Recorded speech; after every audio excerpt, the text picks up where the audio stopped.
plan, oh grand and true, to bring back a custom just for you, a dowry's charm to rekindle the fire.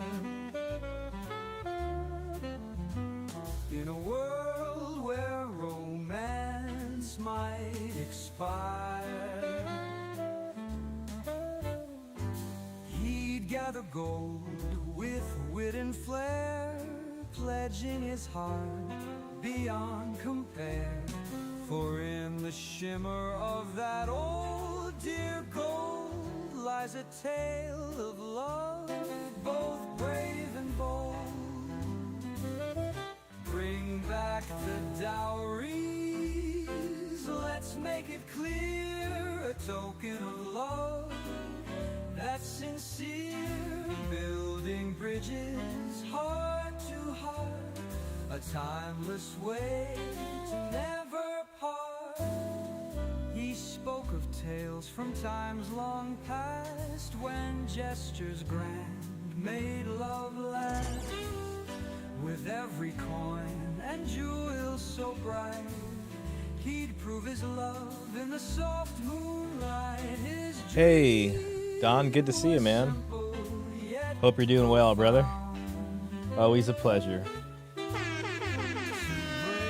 think I might need to make some adjustments to my... How are you doing? Como va tu, mon gas? Not doing bad. I feel like I'm improving my French by seeing your comments. I appreciate that. Hi, Heroes Forge. Hope you're doing all right, man. I saw, well, I clicked on your stream to make sure to hit the like button.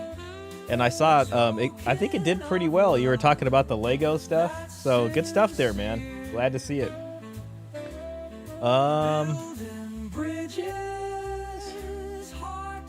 I was just looking at my brain rot videos. Good to see it. YouTube is translating my French comments to English. I keep seeing that. When I highlight over the comment, then it shows me the original French. I kind of wish it wouldn't translate it unless I ask it to. But that's okay. I said hi in French. Salut. Hey, Peter. Good to see you. Thanks for coming in. Just one more song after this and we'll get the show started. Nothing too crazy today. I'm just reacting to some just some live court, well, they're not live, I'm sorry. Some court hearings. This one had a prenup in it, thought it was interesting. So then I got another one with some lady that's got to pay child support. I haven't actually watched that one yet. So, you know, we'll see. I also, I might save that for another episode. I got this random, like, small podcast. 2 women talking about 50-50. Really annoying when I watch French videos. YouTube flips it to English automatically. That's stupid. There's got to be a setting somewhere that lets you change it. There has to be. Because what about multilingual people who like to watch content like natively in both? Pretty decent stream. It's a bit out of my niche and more general appeal, so I'm not sure it'll translate.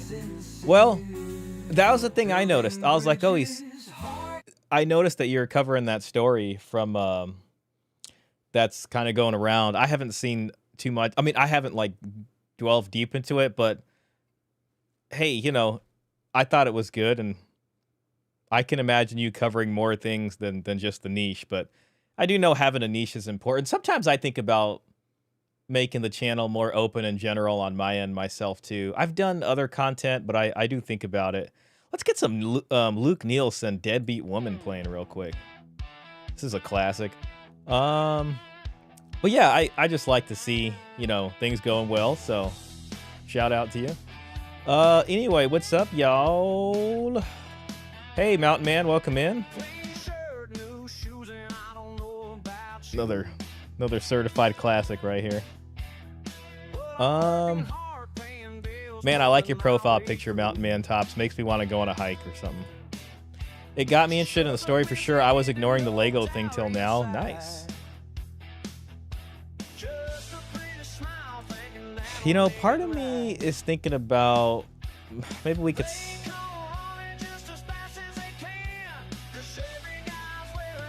Deadbeat woman. Deadbeat woman. Deadbeat woman. I might do a Reddit thread before we start reacting. That might give us a little bit of time. Oh, dang. I always have like these. Oh, they deleted it. I did screenshot it, though. I'll save that for a lunch cast. Huh, no Klaus yet. I gotta be honest, I'm a little reticent to start here until Klaus gets in. Deadbeat woman. Deadbeat woman. Okay, we got some brain rot. We got our Reddit threads. We got the main movie thing we're gonna watch. I got a funny brain rot video. We'll watch that.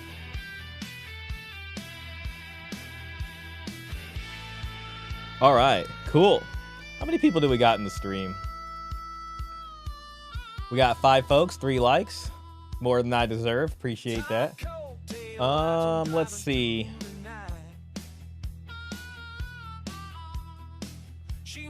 About another minute on this song. We'll just start talking after that, huh? How about that? For a second, I was afraid my chat wasn't working. But I'm glad to see y'all here, so I know it's working fine.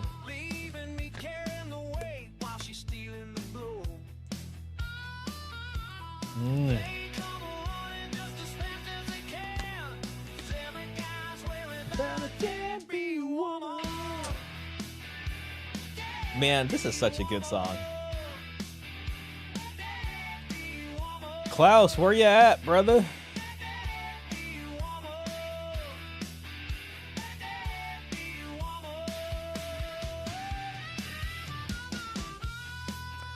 Klaus is here, yes! Thank you, Klaus. Alright, that's what I'm talking about.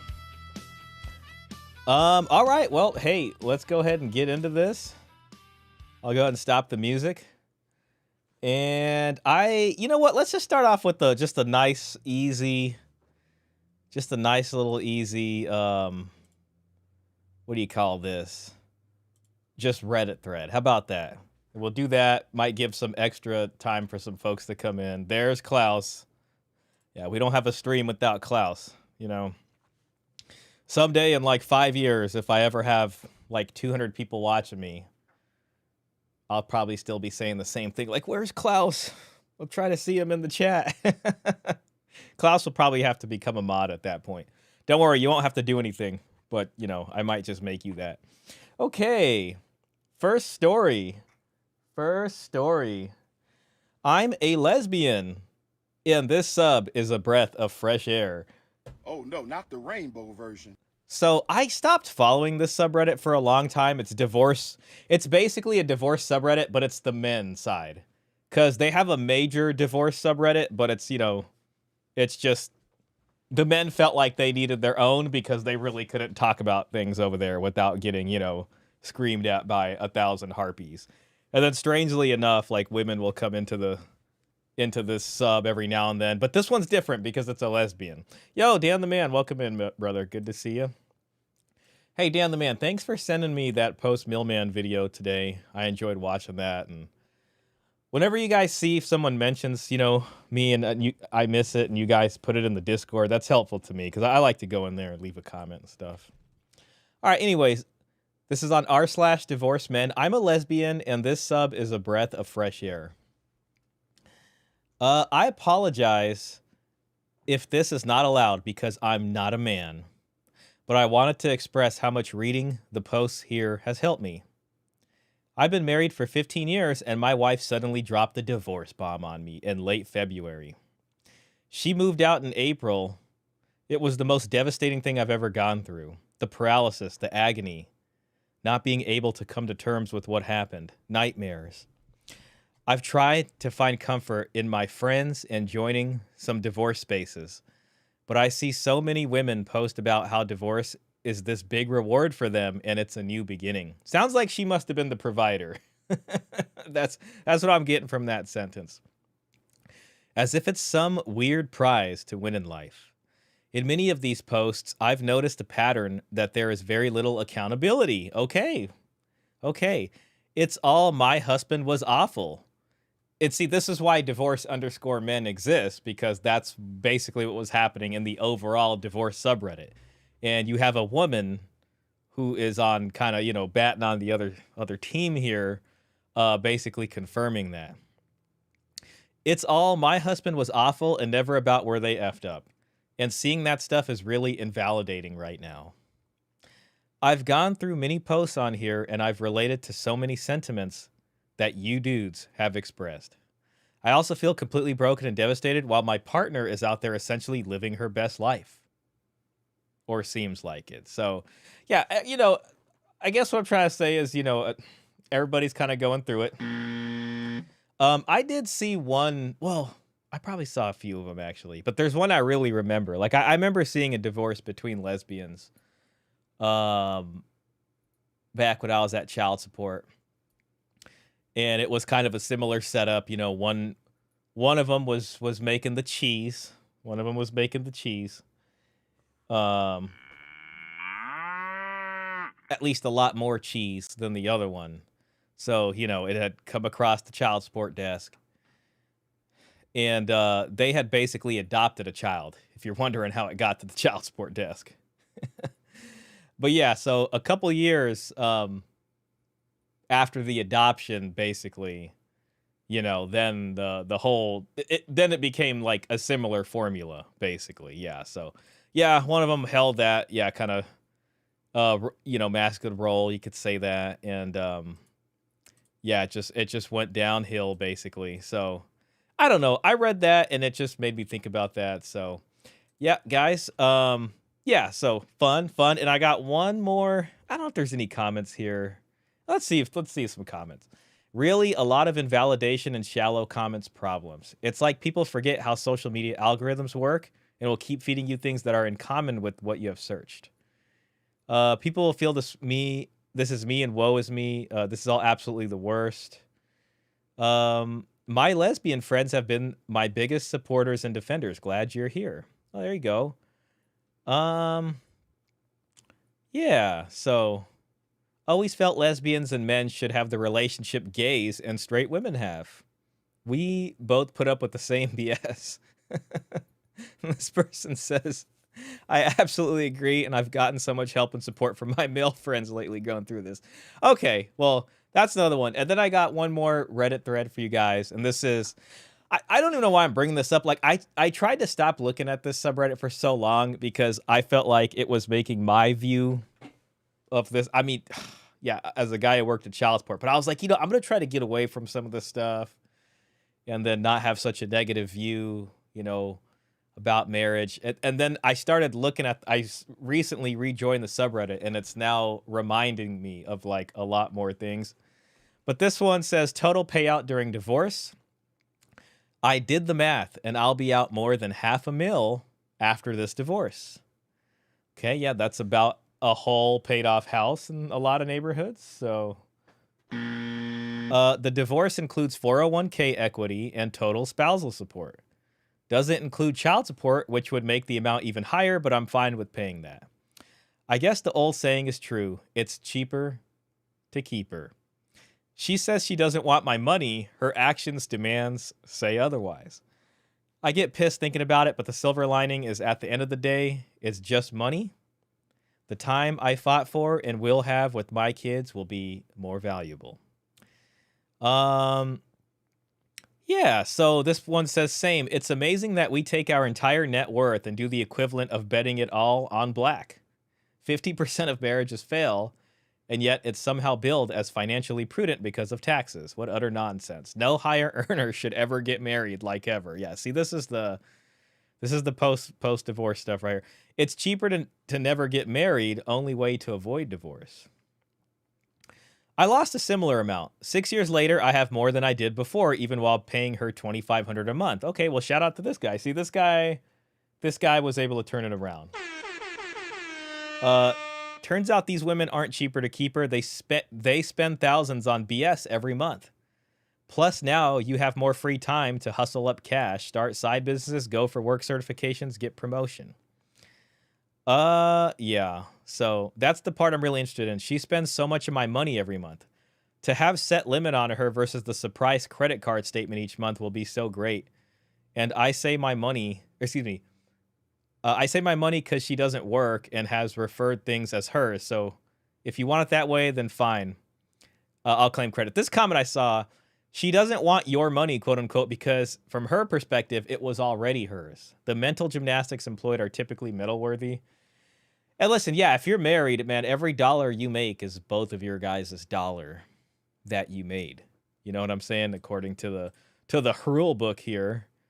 Shout out to the 12 people watching me. I got 4 likes. If the other 80 wouldn't mind just picking up your cell phone. I know it's kind of a pain in the butt. You know, you're rolling over. You got a bowl of cereal in your hand. Like, man, I got to put this bowl of cereal back down and hit like for this guy. If you could just do that, that really helps. So yeah, appreciate y'all for that.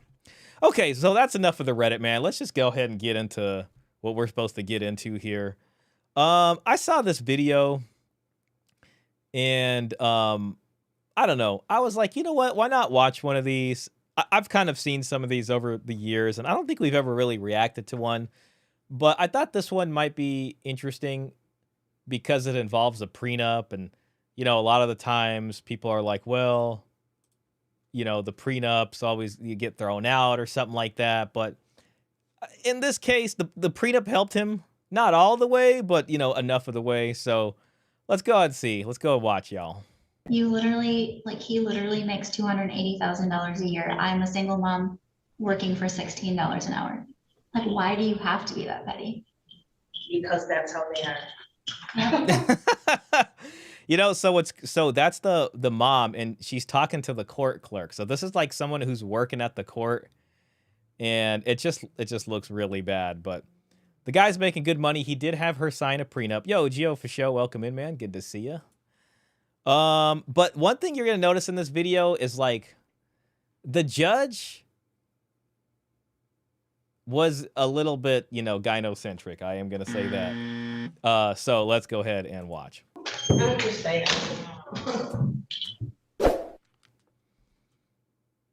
Okay, this is 24S3145DO. This is Cooper and Cooper. Mr. Hess, you represent plaintiff. Says the date and time scheduled for a final settlement conference. Mr. Hess, where are we at? Your Honor, we've had some discussions. Unfortunately, we've not been able to settle the case. One of the key issues in this case, my client, his position is that this truck is his separate property pursuant to a prenuptial agreement. The defendant has her own perception of what should happen with the truck. I did get an ex parte order signed by the court on March 18 that specifically prevented this truck from being sold, as well as a general restraining order against disposal of assets. My client received information thereafter that the vehicle had been sold. The defendant has not confirmed this, but she hasn't given me any information as to whether the vehicle has been sold, the price, to whom, etc. So I did send out some discovery to her on April 9. So she would have had 28, or she has 28 days from April 9 to answer it. And that's where we're at. Yeah, so, you know, part of the prenup mentioned this truck as this guy's separate property.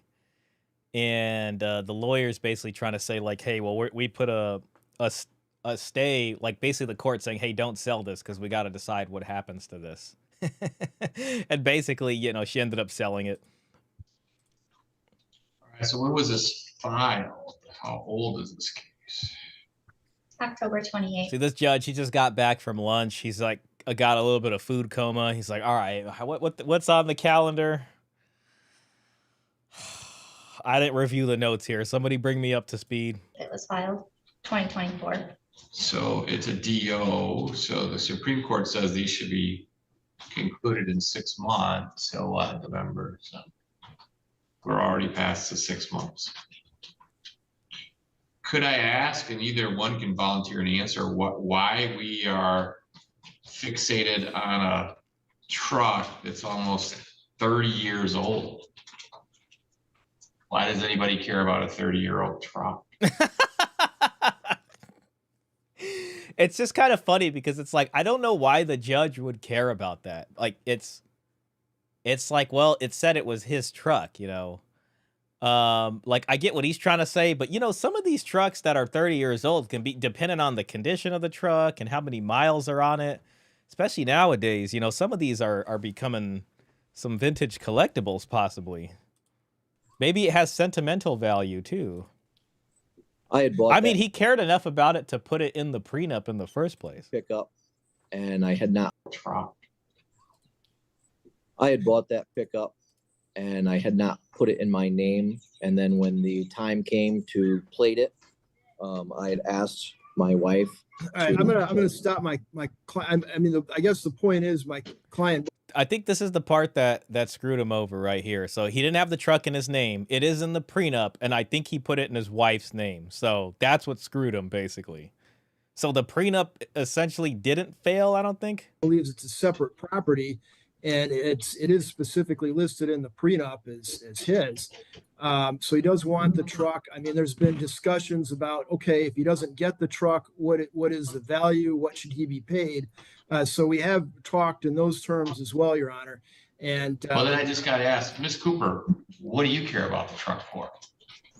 You often drive F-350s that are from 1997. I mean, okay, a 1997 F-350, like, I mean, that would be a pretty cool truck to have. Like, man, check out my 97 F-350. Man, I got this thing. It's cherry. You know what I'm saying? I love this truck. It gets so many things done right, unlike this newer stuff that just has a bunch of stuff that breaks on it. Let's see. 1997 F-350 value. Let's see. Wow, look at this absolute beauty of a truck right here. The value of a 1997 Ford F-350 ranges from $4,000 to over $45,000. Wow. The vast price gap is driven by the highly sought-after 7.3L Power Stroke diesel. Oh, it's a diesel? Oh, of course this thing is worth money. And collector demand for the final year of the classic brick nose and OBS, old body style generation. Yeah, I mean, you know, it's a special truck. I think it's a special truck, right? I mean, come on. So, you know, what's it worth? Come on, man. Get out of here. All right, well, let's go and watch it. Well, the prenup that I was asked to sign upon our marriage was very clear, out of protection for him. I believe that he's fussing about it because the prenup ended up protecting me more than it protected him. Man, listen to how she's talking. Legends, this is what the soon-to-be ex-wife is going to sound like. And by the way, they're going to be hella smart when they're in court. They're going to be very just like erudite and sharp and so detail-oriented. It'll just, you know, like, what? What comes Everybody down just saying he to, wants the truck. But Right. when they were spending your money on the credit cards each month, they didn't seem so financially literate. Give him the truck. protected him. What comes Everybody down just saying he to, wants the truck. right, Give him the truck. I don't have the truck. I sold it prior to receiving that motion. So there it is. Yeah, she doesn't have the truck because she sold it for some money. It was sold and gone way long Yo, prior yellow to it. pilled, welcome in. Just Okay, so it's sold. The truck exists. Something gets done with it. Next question. What? The age of the truck has nothing to do with the case. Judd sounds like a woman. Who cares about an old truck? I know, right? Come on. Yeah, she sounds great. Yo, Alan Curavio, welcome in. Welcome back. Hey, guys, I'm back. Sorry I'm late. No worries, man. I appreciate you coming in, bro. We got the folks in tonight. We got the folks. And we got 19 viewers with 12 likes. Wow. Thanks. I appreciate that. The other 7 of you can just put down your cup of tea just for a second. Hit the like button, man. That'd mean a lot to me. Yeah, my ex was suddenly familiar with the value of real estate. It's just out of nowhere. Yeah, exactly. Before that, like, no financial literacy. Ex-wives are always sharp and diabolical in court. Yeah. The hell's going on? See when all that occurred, but that could be problematic. I'm willing to wait it out though, because the prenup is very clear legally that any gift from him to me belongs to me if divorce were to happen. It was a gift, hence why it's in my name. That's how it got into my name. So So honestly, yeah, this is the part where he messed up. So in the prenup, it says that anything he gifts during the marriage to her is her property, as separate, you know. And he put that truck in her name for whatever reason. So that can interpret it as a gift. But other than that, I mean, the prenup is holding up, you know. Good evening, Oikophobic. Good to see you. Stopping by to say hi, but I can't watch this one. Too close to home. No, oh, I told, man, you know, Luke, I get it. Now I feel almost bad, man. I hear you, man. I appreciate you coming in and saying hello, man. I hope you have a good evening. We did it really. All of us enjoyed Deadbeat Woman when I started the stream, and I was like, man, shout out to Luke. But I hear you, man. I'm sorry, man. But really, thank you for coming in, brother. Yeah, he messed up. Yeah, he messed up there. So, all right, here goes. belongings that he has aren't worth to me to just give up. So if he wants to take this all the way to the end, we can stay married for as long as he would like, or we could just be done So with the it idea today. was he's got some stuff you wanted, so you'll sell his truck and he can keep your stuff. I mean, is this If kind of a that's, if tit that's for how he tat, would like to sort end of it, petty? if that's how he would like to end it, that's fine. I would like to just be divorced. If At we least the judge is kind of saying it's petty. could just get that part over with. The truck isn't worth any How does she know what this 1997 F-350 is worth or not worth? substantial amount of money. Well, I'm guessing that's why I'm asking both sides. Here. My Why are we MacBook fighting that about he a owns- 30-year-old truck? My MacBook that he has is Worth equal more than his to. truck, right? Yeah, but That's the what you truck's wanna tell gone me? and My MacBook that he has is equal to the truck, I'm sure. there's no getting it back, so we can settle it however. So are you willing to let him keep the MacBook? Sure. There Sure. you go, counsel. I think we worked it out. So can we please be divorced? Another reason for modification is if the current order. Okay. And he can sell the Mac. she the had MacBook. provided. Honestly, I mean, you know, for me, like, he's got the prenup. He doesn't have to pay alimony. I don't think they had any children together. So what you're going to learn later on in the video is that she was a single mom that had a kid that was not his kid. He might have had a kid with somebody else, I think. I can't remember that part. But so that's the thing. So I don't think there will be any child support unless he legally adopted the child, which I don't think he did. Honestly, he should just be like, all right, yeah, let's just get divorced and whatever. I lost probably like 20 grand on that truck. Let's be honest. They probably sold it for whoever bought that truck probably really came up, you know. Go get a different truck. Get a newer truck. Or maybe a boat. It It's looks not like the he's in some same, tropical Judge. place right now with can't tell if that's a tiki hut or what. Or maybe you make $280,000 a year and you could just go buy a new one. Listen to how like you know what I'm saying? The judge is not gonna like be like, order, no smart alecky comments in the court. Like, she's just gonna sit there and talk her crap. You know. I don't know. What do you think, counsel? Well, he doesn't make that kind of money to my knowledge, but you know, I'm happy to resolve this if we can. You know, but the truck is worth, my client believes, $10,000 to $15,000. I mean, the offers that we've received are less than that. The stuff that she has at my client's house, he's more than willing to give that back as part of a settlement. But I guess I'd want to talk to him privately if you know he wants to, as to what he wants to do here. You want me to put you in a breakout room for a minute? That'd be fine. Okay, and then you should, don't hold me to this, you should be able to take yourself out of the breakout room when you're ready to come back in. Okay. And then I'll just have staff let me know, and then we can go from there. If we can't make progress today to get this wrapped up, I'm gonna give you a trial date very quickly because it should have been done by now. See that? So if they don't come to an agreement, then the judge wants it to go to trial, which is just going to cost a lot more money for him specifically. Let's be honest here.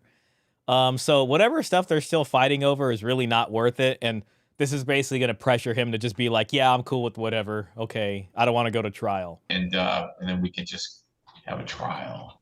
I feel like the judge is saying that and they're like, God, like, just get the hell out of my courtroom already, people. And he's kind of almost using that trial as like a cudgel to be like, just hurry up. Just let it go. So let me, I guess, we could just go to trial. So counsel, I'll put you in there right now, and then hopefully you can get yourself out. If not, I'll check on you in a few minutes. Okay. Okay.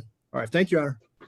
Do you love watching these ladies every day? No, mine cost me $10,000 to pay him and everything. All right. So there's the court clerk talking about her divorce with this lady, and she's talking about how she had to pay 10 grand or something in her divorce. It was my prayer. If that's what it comes down to. You know what I said?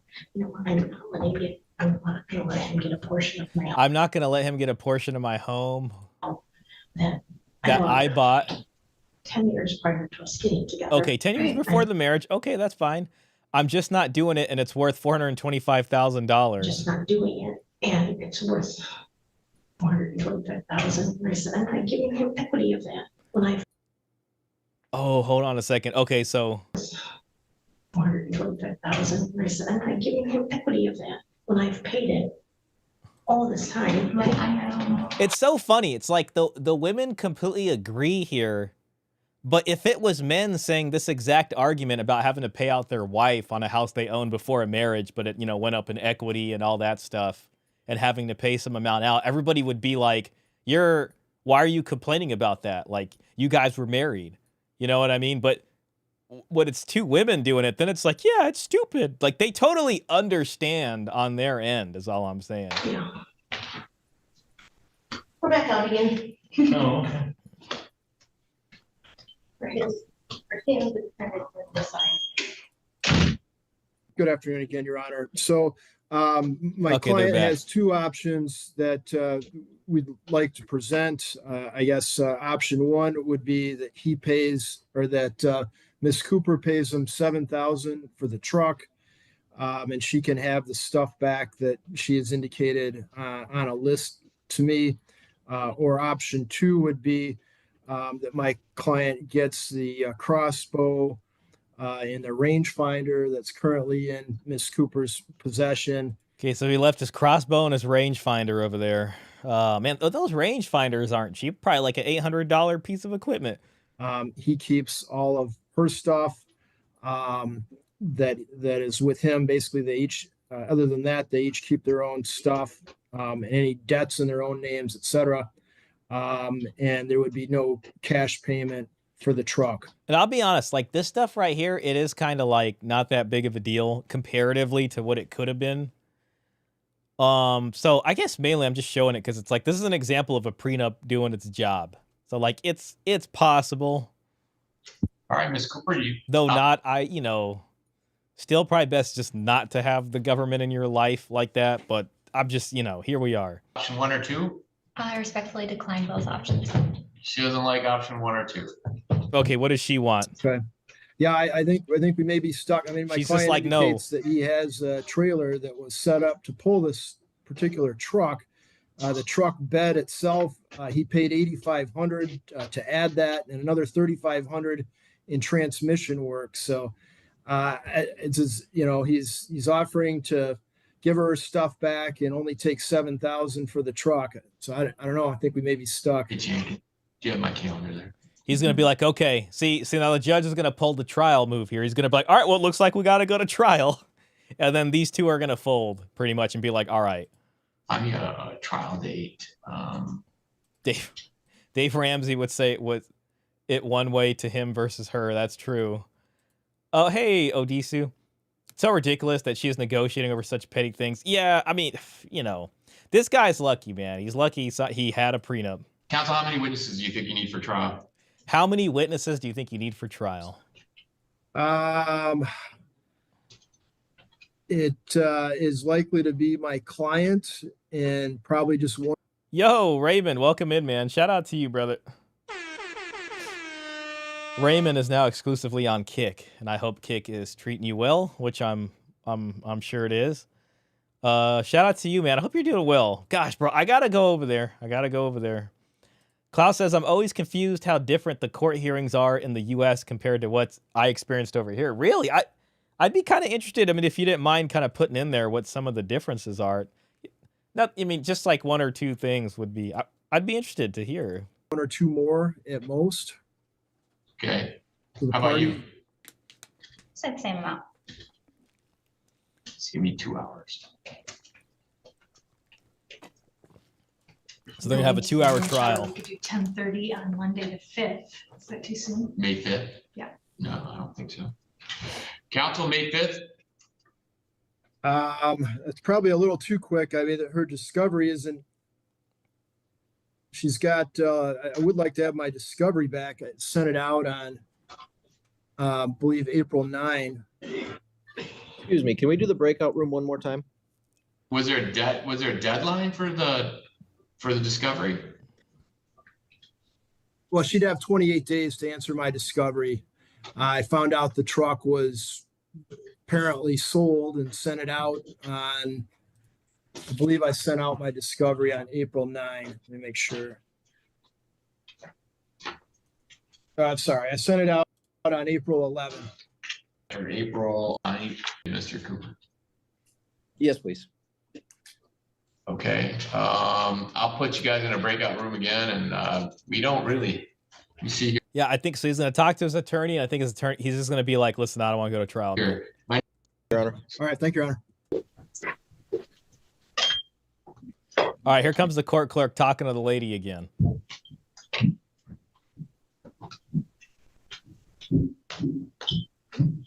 Oh wait, hold on. I think it would have been cheaper if I would not hired an attorney and just did it myself. Oh, she's talking about her divorce again. She's like, it would have been cheaper if I would have just if instead of hiring an attorney and just did it myself. Yo, Dan. Hey Dan, welcome in. Dan2422. Hi Shaw, will you have Ray on your stream to help? Will I have Ray on my stream to help? I mean, Raymond and I have done stuff before. So yeah, hey, I mean, you know, someday, shout out to Raymond. And thank you so much for this super chat. Well, if the truck was in the prenup and there was an order in place, this discussion wouldn't even happen. Yeah, I mean, well, the truck was in the prenup. Oh, I see. Okay. The woman would have to explain why she sold the truck. They always do it by the book. The one confounding thing in this is that they had another clause or something in the prenup that basically said any gift that the husband, you know, would give his wife would count, you know, like that wouldn't be protected by the prenup, or that would be her property as a gift. So that's what he did when he put it in her name, apparently. Please, no. Oh, God.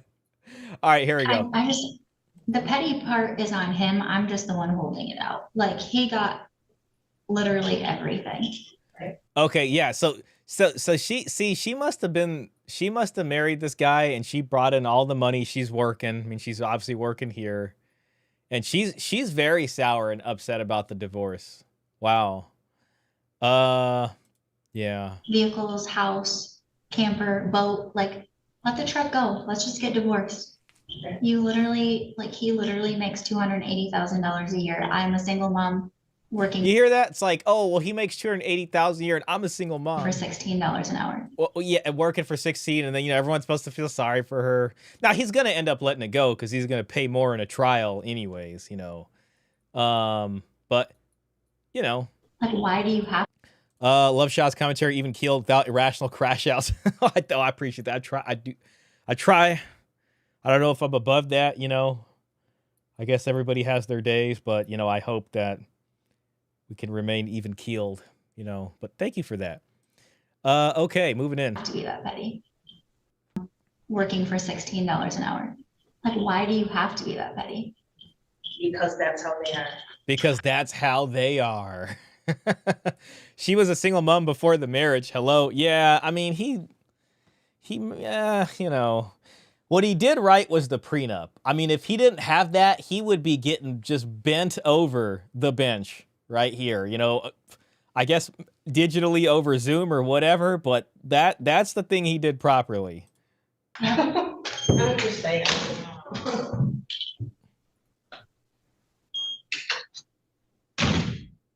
Seated, and let's get. All right, they're basically gonna be like, yeah, we fine. Let's just forget about the truck.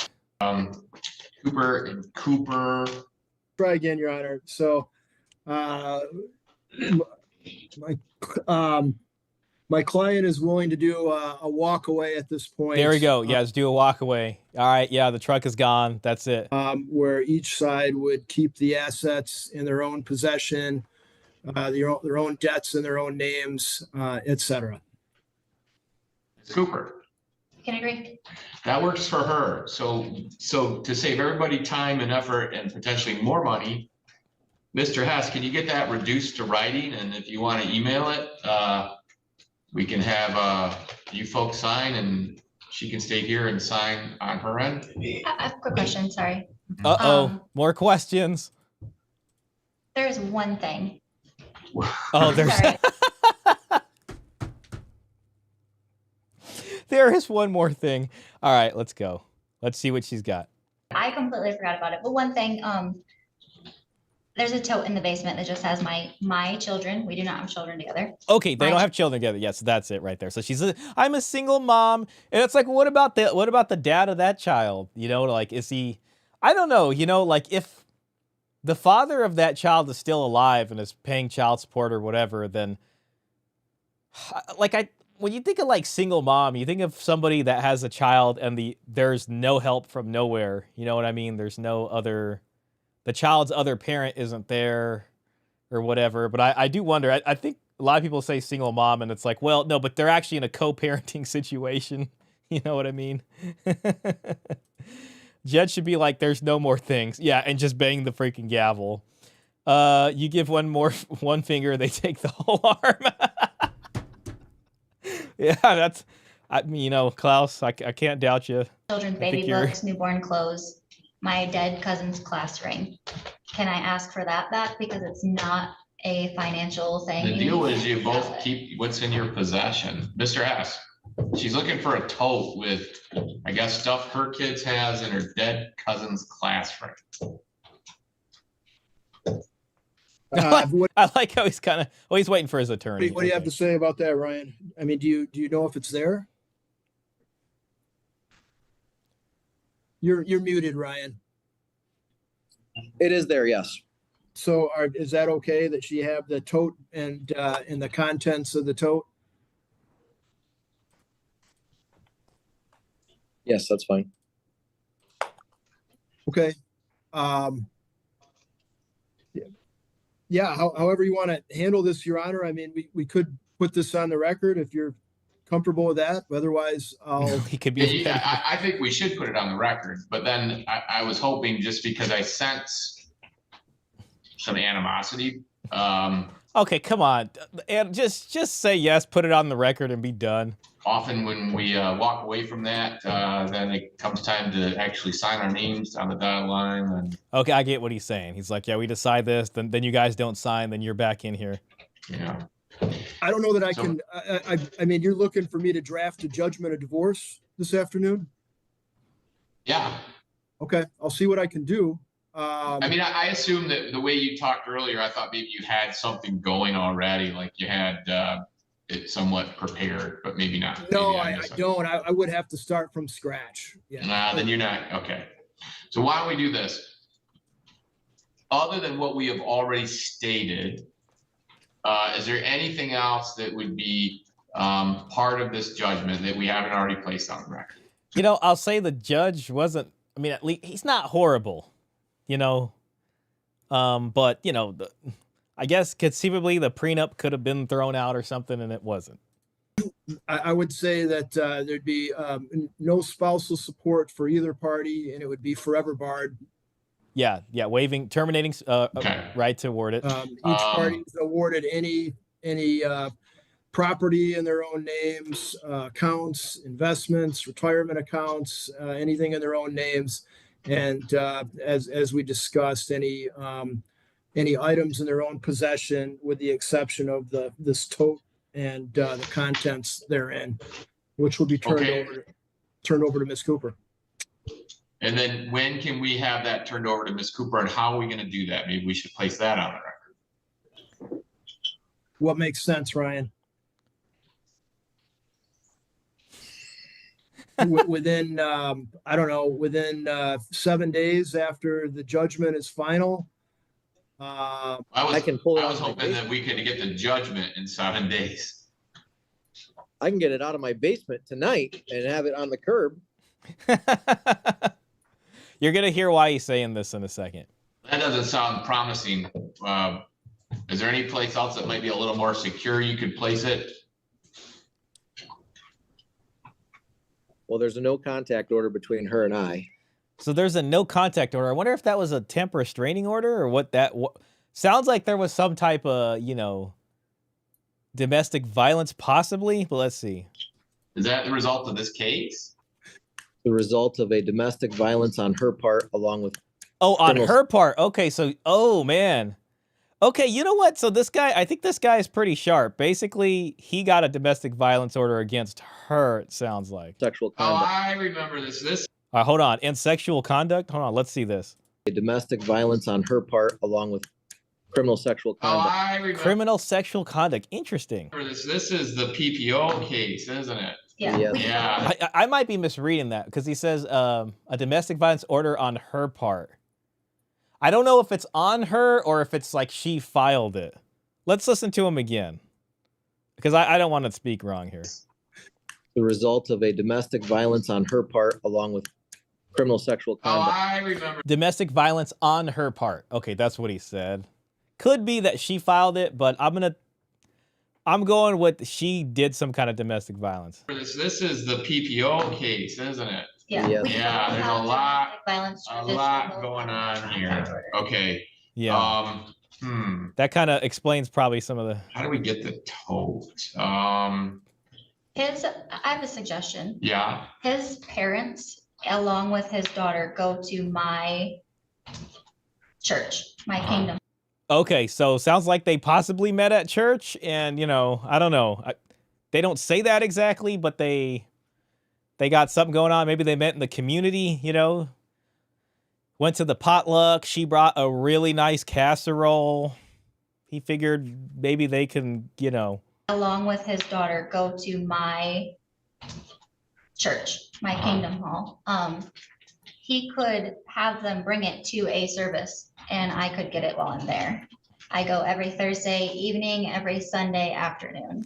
Okay, yeah, so they're going to church weekly over here. I mean, I don't know. Not saying that means anything. I'm just saying, it can happen to a lot of people. Yeah. Mr. Cooper, she's suggesting you give the tote to your parents and that they can deliver it to the service on Thursday evenings. I don't see what's wrong with that. That could be arranged. And then just so we're all on the same page, can it just be this Thursday tonight? Oh, the judge finally knows what they're talking about. Yeah, exactly. Tonight? Yeah. What time's the service? Well, I mean, he's Well- got to ask his parents, like, hey, like, it's probably like 2 p.m. over there. It's like, wait, hold on, Mom, Dad, I need you to get this tote bag for my house or whatever. And how far are you from your parents? My parents are in Greenville, a half an hour away, and I don't deal with my parents, so it would have to be my daughter, and my daughter is with her mother this weekend. Doesn't deal with his parents. Interesting.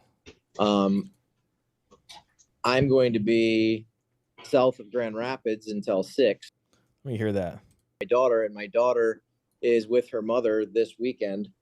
I'm going to be south of Grand Rapids until 6. So, no, that's not. What if we just go next week would be May 1st? Can we just plan it'll be Thursday, May 1st? The tote will be in the possession of your parents who will deliver it to Miss Cooper at the Thursday evening service. Does that work for everybody? Works for me. And then Mr. Haas, since we're going out to the 1st, could the court have that judgment that both sides are gonna sign on or before May 2nd? Yes. I don't see any problem with that, Your Honor. There you go. And then Ms. Cooper, how can you be reached for Mr. Hess so that he can get you this document to sign? We've been He has my communicating email. through email, so I would email it to her. Okay, very good. So you will monitor your email frequently so that we can get this done by the 2nd? Yes. So the only thing I think we have left then is to take some proofs, and then obviously, Mr. Cooper is We still got about 5 minutes left in this, so maybe there's going to be something else. the plaintiff, so I'm gonna have him sworn. Before I do that, one other thing just came up in my mind, recognizing everything in this case.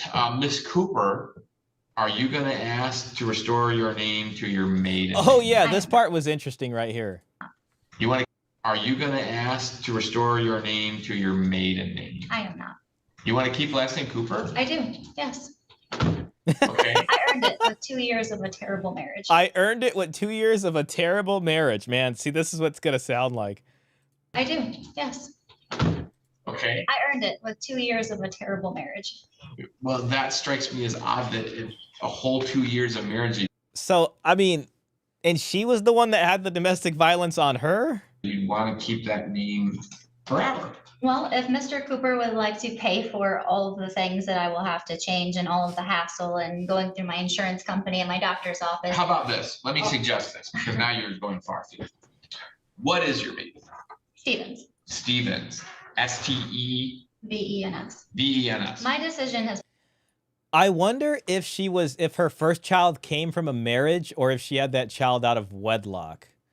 Because it's almost something to like, I wonder if it's almost something for a woman to want to have a different last name, just to be like, I was married before. You know what I mean? At least once. I don't know, but let's see. been thought about for a very long time. I am not changing my last name. And that's okay, but what I was going to suggest is Mr. Hess could simply put it in the judgment of divorce. Doesn't mean you have to do it. It just means if at some point in the future you change your mind, you will have a judgment that allows you to do it. If you don't want it in there and you change your mind, then it's going to cost you a filing fee and you have to come back to the court, pay the filing fee, and then get the permission of the court to do that. So if They're Jehovah's Witnesses. Okay, yeah, I think that's actually, maybe they mentioned that at the end or he something. includes it, it doesn't mean you have Thank to you, do Mountain it. Man. It simply allows you to do it if you change your mind. If that's what Mr. Hess would like to do, that'll be fine. I'll include it as an option. I'll say that, yeah. I understand. Okay. Yep. And then Mr. Cooper, you raise your right hand and then your attorney will ask you a few questions and you guys will be all set. So you solemnly swear from a testimony you're about to give will be the truth, the whole truth, and nothing but the truth, so help you God? I do. All right, you put your hand down and Mr. Haas, why don't you take your proof, sir? All right, and one more cleanup question. So where is Yeah. this church or what's the name of it? Okay, that's the Where's Jehovah's the Witness The part. name of the church and where is it located? Kingdom Hall of Jehovah's Witnesses in Greenville, Michigan. Okay. Mr. Coop, The marriage is terrible because she couldn't cash out as much as she thought. Yeah. Well, that might rewrite some memories looking back, quite possibly. Look at him grinning. That's interesting. She wants to keep the name. Your Honor, there is one more thing again. for you, you prepared a complaint for divorce in this matter, correct? Yes, And everything that was stated in your complaint for divorce was true and correct? yes, You did reside in the state of Michigan for the 6-month period immediately preceding your filing?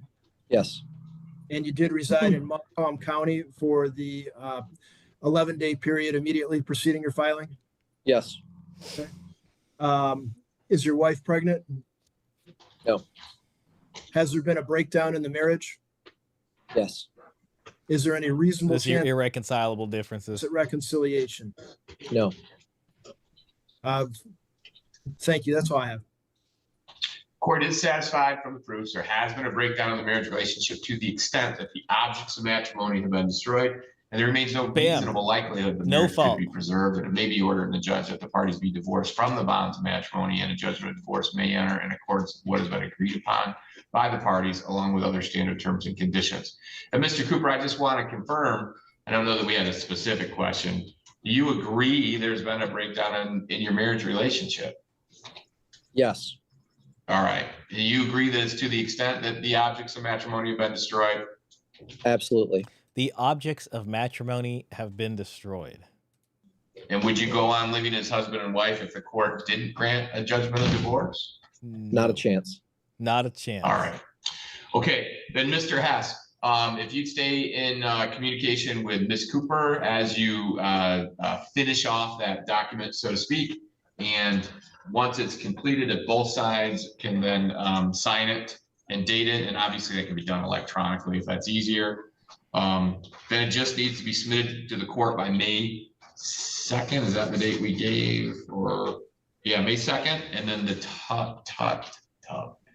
tote will be returned by the 1st or on the 1st at that Thursday night service. We should be all set, and the parties have mitigated then the time and expense that was starting to add up, I would submit. Okay, Mr. S., anything else from your perspective, sir? No, if for some reason I can't get a signed judgment by May 2, then I would plan to have a judgment ready and file a motion for entry. I believe so. All right, then, Ms. Cooper, do you have questions about anything? I do not believe so. All right, then you guys are all set. I do not Good believe luck. so. Counsel, you and your client. I'm good to go. Yeah, you're all set. Right. And now we just have Turner. Okay, well, there it was in action, folks. There it was in action. Okay, let's see what some comments say. Real quick, Don says, yeah, a 2-year marriage is nothing. She either bailed or went nuts. I'd say nuts. Yeah, that is pretty quick. Sounds like they both had a kid and they tried to like come together as a family and it just didn't work out, unfortunately. Which she went nuts too. Okay.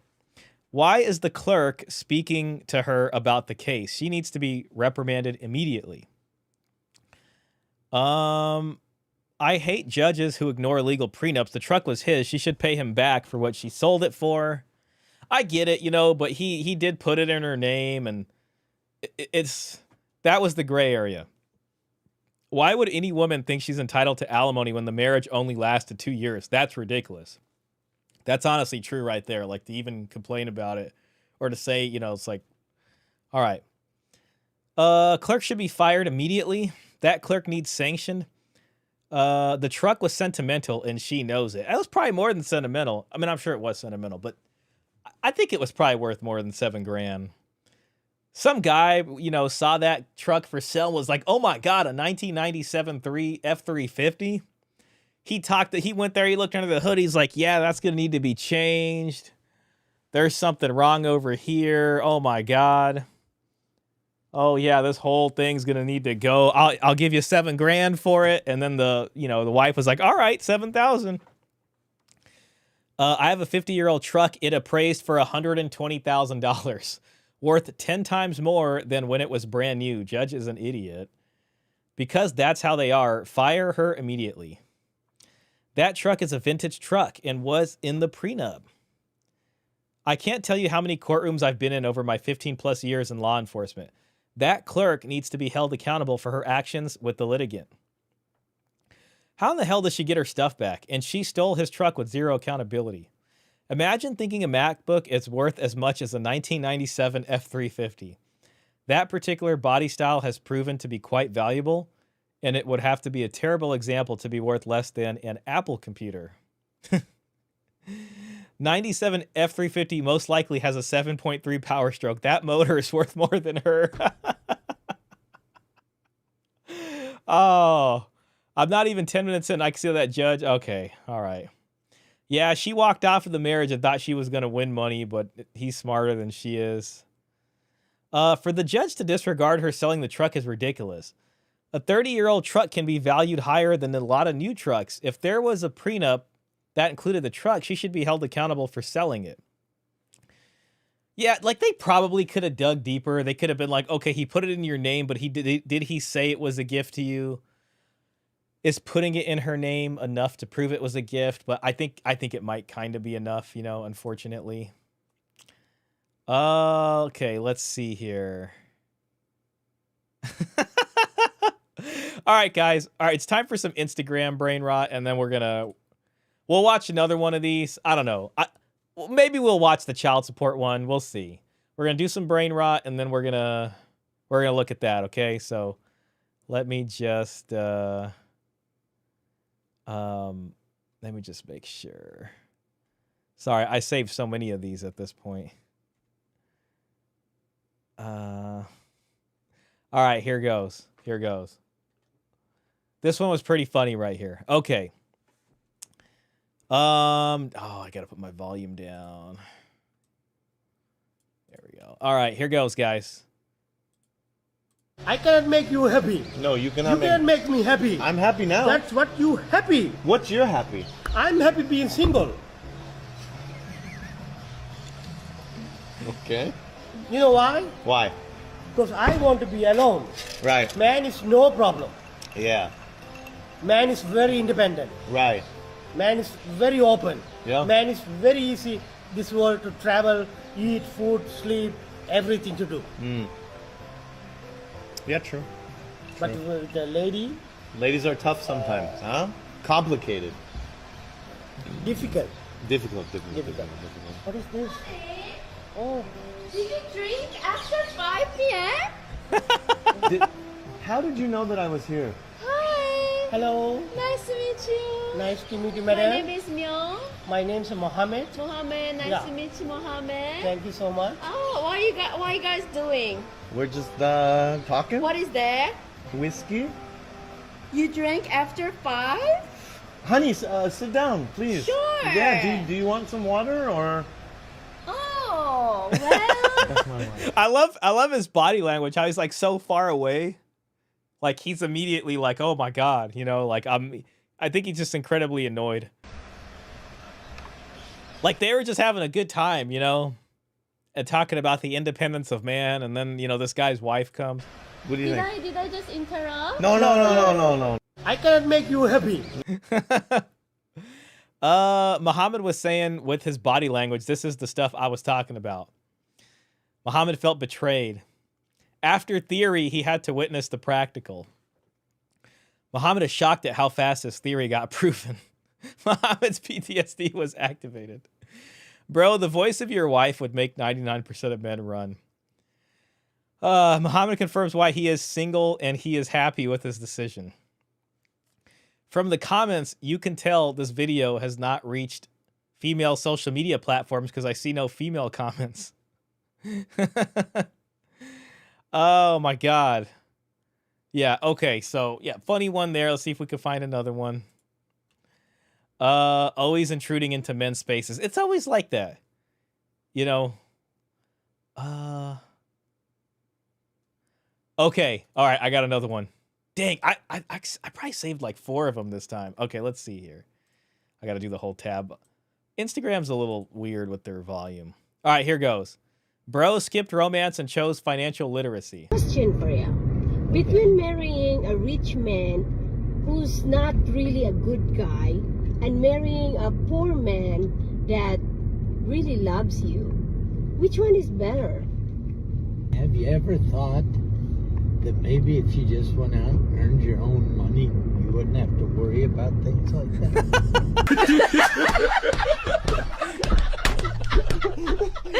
Question for you. One more time. Between marrying a rich man who's not really a good guy and marrying a poor man that really loves you, which one is better? Have you ever thought that maybe if you just went out and earned your own money, you wouldn't have to worry about things like that? Okay. Let's see. She wanted relationship advice. He gave her a career plan instead. Question for you. Uh-oh. Oh, there is a volume slider on this. All right. Woman logic. A poor man will run you dry, but a poor woman can't run a rich man dry. Behind every successful man is him, his discipline, his consistency, his hard work, his dreams and vision, his thought process, not a woman. The advice, debatable. I agree with him. Behind every successful man is a great woman. Bro is a hero and needs a cape. She wanted relationship advice. He gave her independence. See, they never say they are broke. They just say, I'm dating the wrong man. Yeah, Muhammad affirms why I'm single. I know, shout out to Muhammad. Guy is right. Bring a dowry and it's fine. Exactly. There was a dowry or a bride price. He said just boss up and shut up. Exactly. Shout out to CGA. Give this man a standing ovation. Wife always want to have all. Earn her own money and have a husband who's richer and good heart and love her much. Man, that reminds me of another Instagram video that I saw. Okay. Now, this is an Islamic matchmaker. I really don't agree with many of her takes. I mean, some of them are okay, I guess. But this one is about, well, let's just listen to what she's got to say, okay? Okay, paradoxical requirements is what it's called. I'm going to read off a profile and an exchange that illustrates a situation that I've run into quite a few times. Female, mid-30s, based in the US, physician, average looking in my opinion. I've worked hard and spent my 20s average looking in her opinion and early 30s and focused on building my career. I earn in a higher range of 6 figures. One of my non-negotiables is that I need my partner to earn just as much or more than me. It's just so funny. It's like when women say it's totally okay. You know what I mean? But if you're a guy and you're like, well, make as much or earn more, you know. Not want to be the breadwinner in the family, nor for my partner to rely on my income. It's like you're a doctor.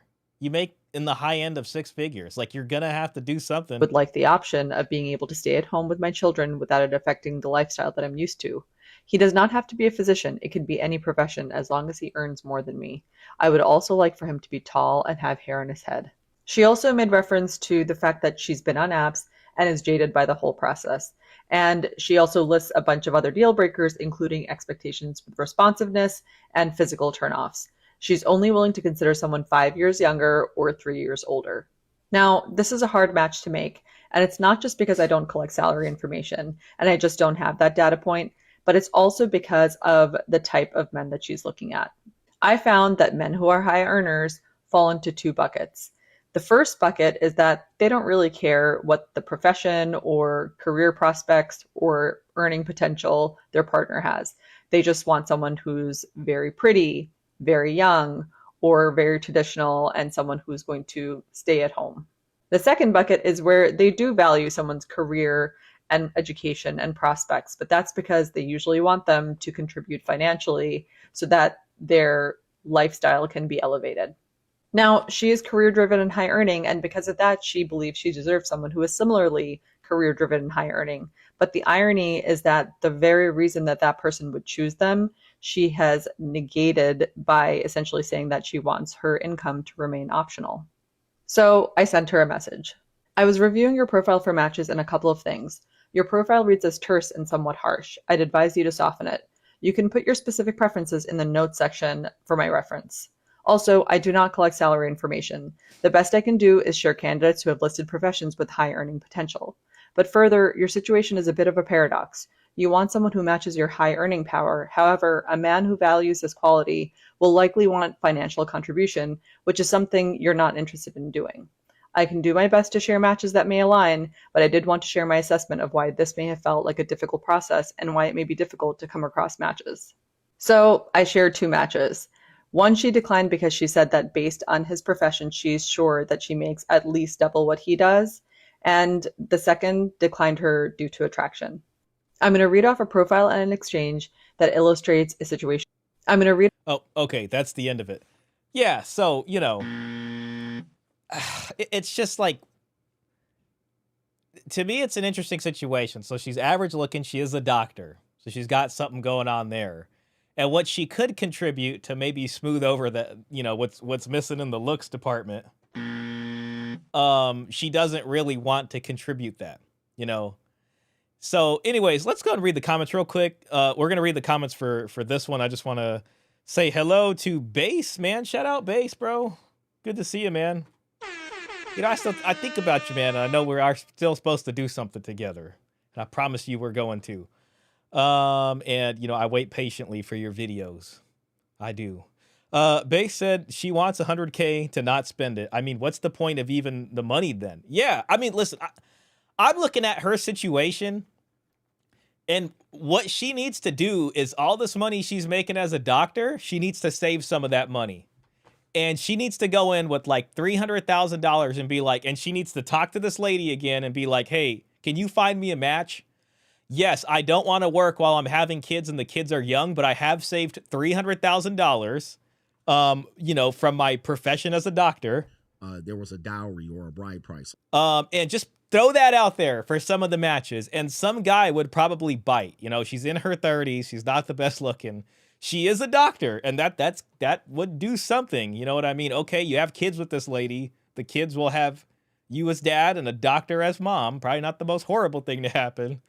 But yeah, I want someone who makes more and is going to provide for me. It's like, you are a doctor, lady. It's just so crazy. So, interesting there. Thank you for that, Base. Lady really needs to bring a dowry to help her. Exactly. Yes, Dan, yes, exactly, Dan. You understand. This is exactly it.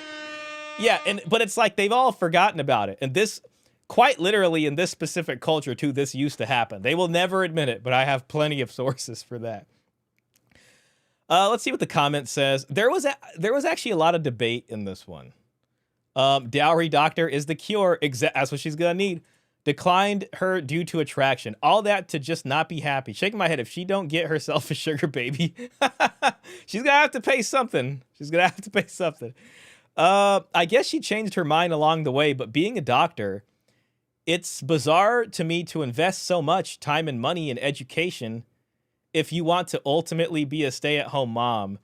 Some people responded to this and they're like, well, it's good for having a backup plan. Some doctors only work part-time. It's also smart to have a backup plan. I could get that, but it's like, as soon as the kids are older, really she should go back to work. She's perfectly well within reason to ask for this. Don't get why some on the other end wouldn't want her back. Like, this lady is living in fantasy land. Like, why would a guy who makes that much money want to be with her if she doesn't actually want to contribute anything? You know what I mean? So it's like she wants a your money is our money and my money is my money situation. Is how I'm reading it.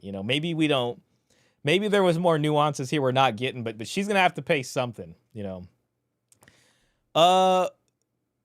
Don't get why someone on the other end wouldn't want her back. What she brings is what she also brings to the. What she wants is also what she brings to the table. Why would a reasonable man not choose her back? I feel so many people are chronically online. They've forgotten the real world exists, and it's never as black and white. Well, this lady has been trying to date and has been unsuccessful in finding somebody, it appears. She's asking for something very reasonable. Not to mention mid-30s is really young. A lot of comments from ladies here. It's not like she's a 45-year-old facing perimenopause. I don't understand spending 2 decades of your life building your career to end up at a stay-at-home mom in a field that is competitive and has limited number of training positions each year, like physicians. If you didn't plan to stay a physician, why would you take those residency and fellowship spots from someone who would spend decades helping patients? It seems strange to me and makes me wonder what her driver to become a physician was, altruism or money. Some people responded to that and said, look, listen, if she's smarter than the guys who are applying, then she deserves the spot. Now, I don't know, maybe her gender helped her with that. Maybe it didn't. We don't know. She is a bit delusional. This one's from a guy.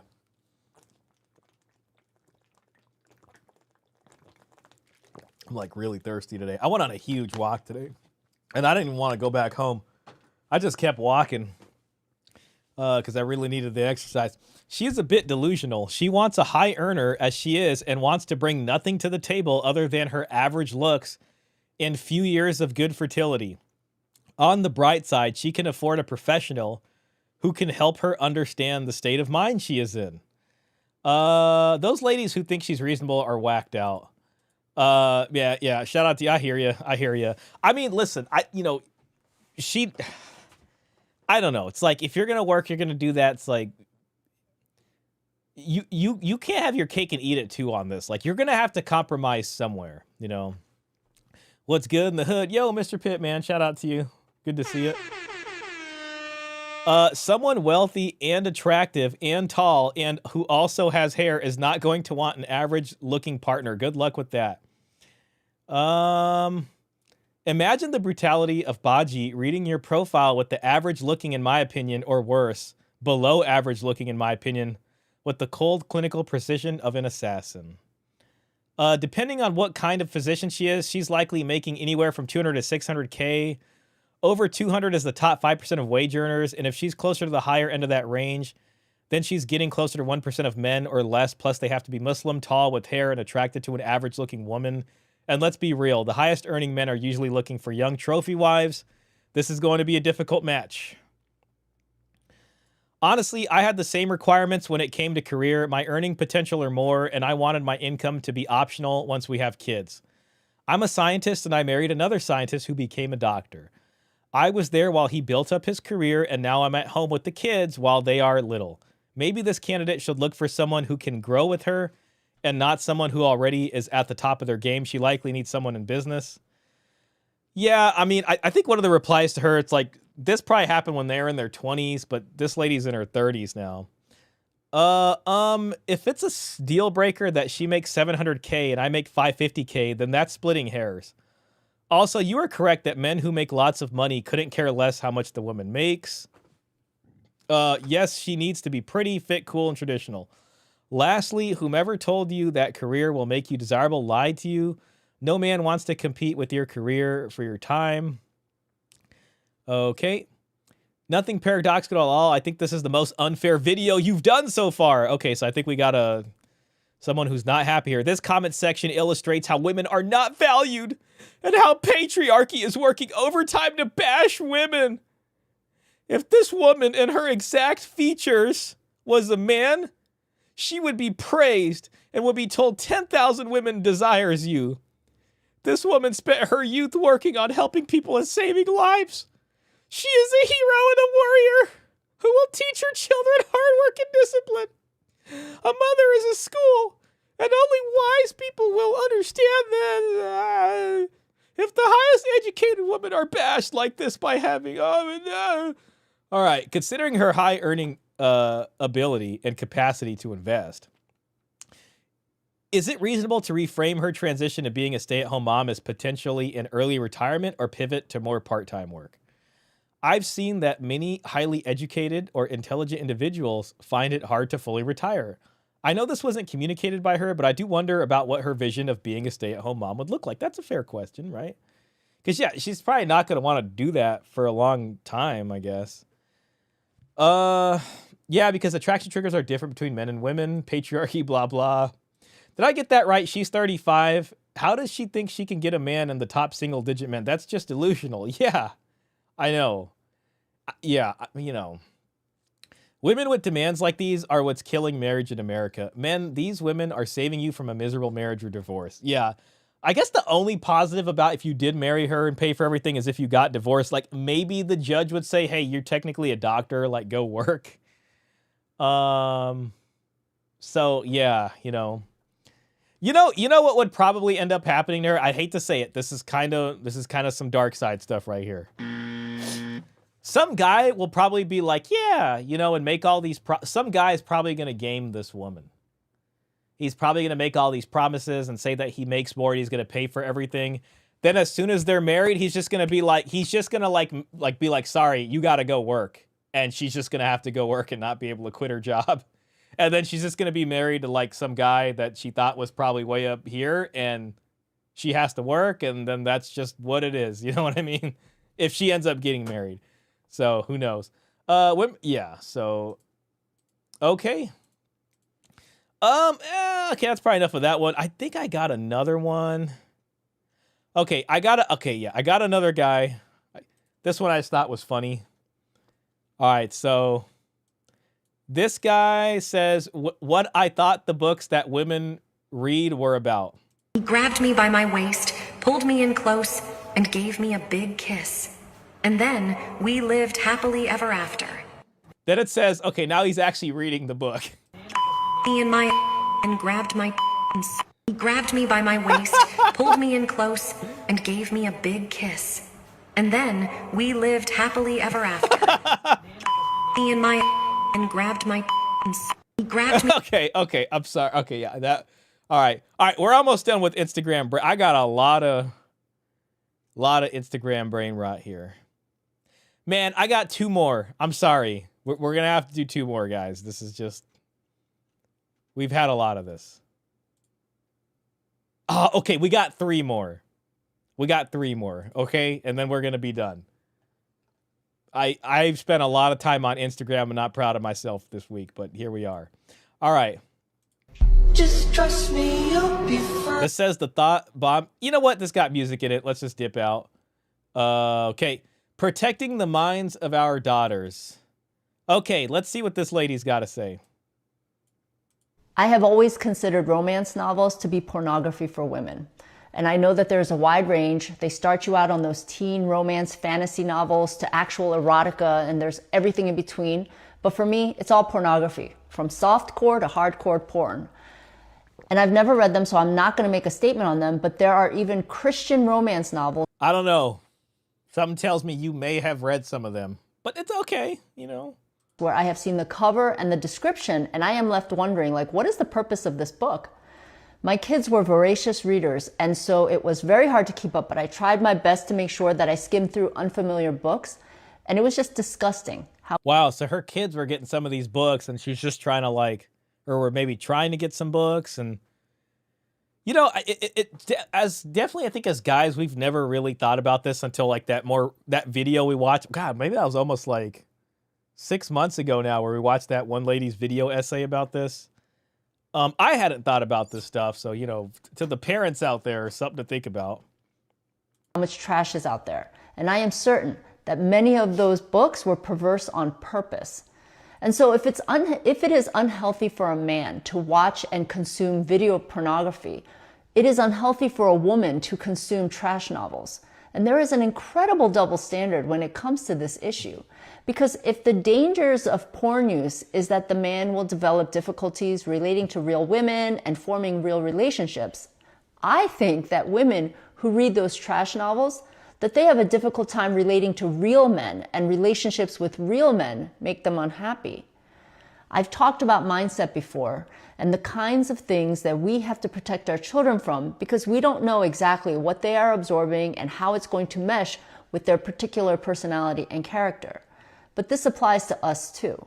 And I think that this is an area where women are given way too much of a pass. Okay, well, shout out to her for the public service announcement. Mr. Pitt says she speaks with such authority, she must have read at least one. Yeah, something tells me she's a little familiar with these. Maybe she, fake crypto, bro. Yeah. With the mini kids? He could go for the, oh yeah, you talking about, yeah, we haven't seen Gamer today. He's got like 8 kids now or something. Shout out to him. Thanks for the 21 likes. We got 18 people watching. Thank you guys. It's amazing. Probably read the Minotaur book. Can't remember the title. That was the Morning Glory Milking Farm. I think, yeah, Don DeMarco mentioned that. Okay, she's spot on. Yeah. Christian smut, no way. I saw this lady. She's pretty based. Yeah. Yeah, I don't know. I think, I mean, you know, I know we kind of seen this message before, but I thought the comment section was a little interesting because it seemed like it was kind of going back and forth. Base says, well, to be fair, she did say she read them to see what was up. Yeah, I think she said she skimmed some of them. So, I mean, you know, that counts, I guess. Okay, let's see. Men watch nudie videos, women read it. That's aligned with our instincts. Men want visual stimulation and women want emotional. Both are bad. See how all the porn addicted women in well, I said the word.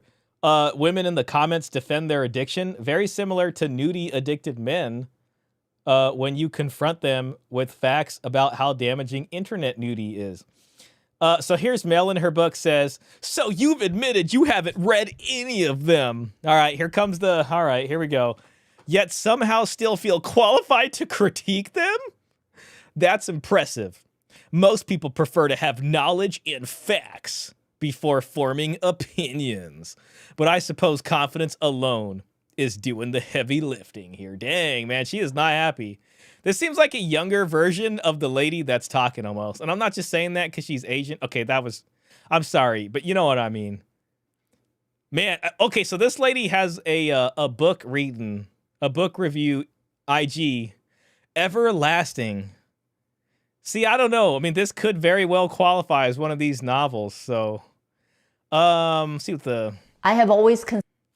Do you know what the... Okay, she replied, the author, or the OP. Do you know what the definition of reading is? There's a mother who educated her children. How would it be possible for me to have read the thousands of books my kids read?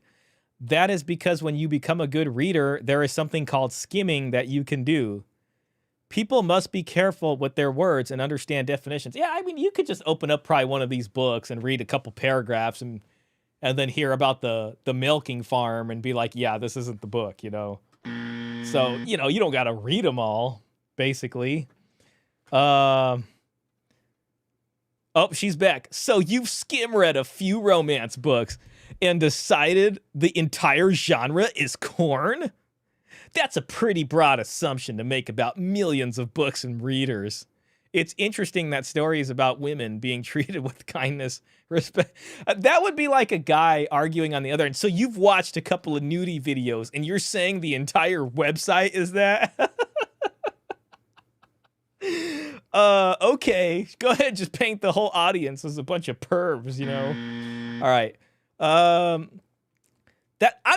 There's quite literally like research on this. Like, you know, that lady that we watched the video essay from, like she was citing a bunch of works and how many books that were published are in this kind of genre, you know, whatever. So that's a pretty bad assumption to make about millions of books and readers. It's interesting that stories about women being treated with kindness, respect, and genuine affection are somehow considered harmful. And apparently learning that it's okay to have standards in a relationship is a terrible lesson too. Where she didn't say any of this stuff.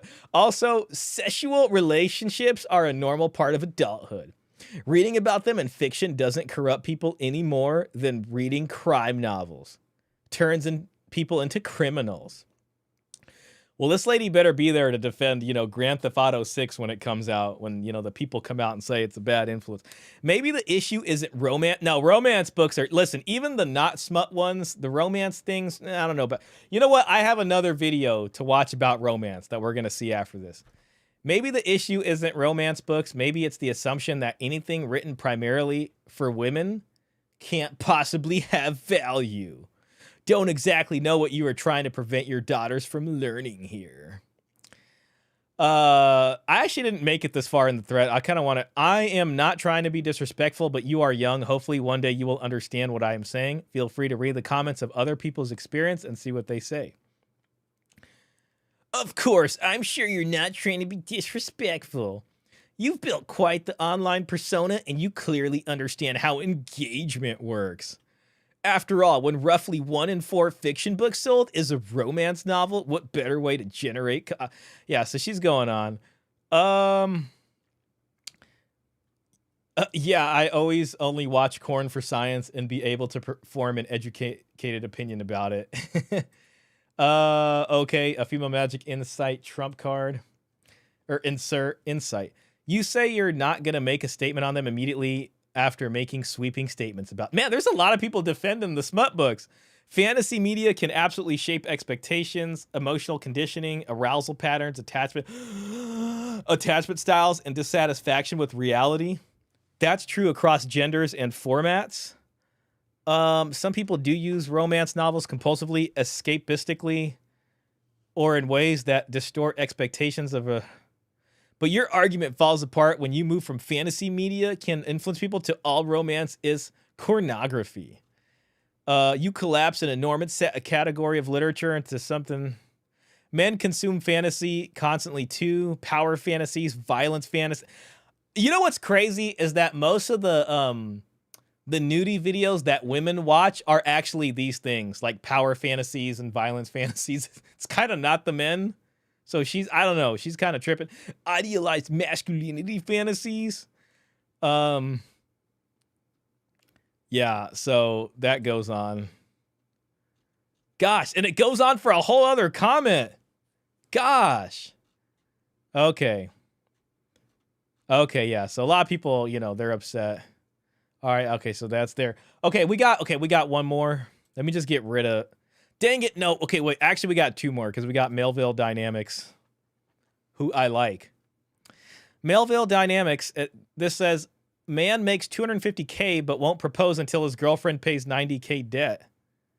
Okay, I wonder if that's the same Dave Ramsey one. Let's just see here real quick. Women don't realize how they are victimized. And so many times we feel like, you know, in a relationship or someone's taking care of us, like when the men say, oh, I paid all the bills. Baby, he's not paying your bills. Hey, the fraction of water and the fraction of light that I am actually using in that house, if I was not here, it would be the exact same bills. I may cost you an extra $150 a month. Good point. I look at it both ways. Even with women, you're going to pay your own bills. You're going to do that regardless. Right. So why are you talking about putting it over my head that you pay bills? The bills you was already going to pay? Right. Come on. She's already your bills. She is a placeholder.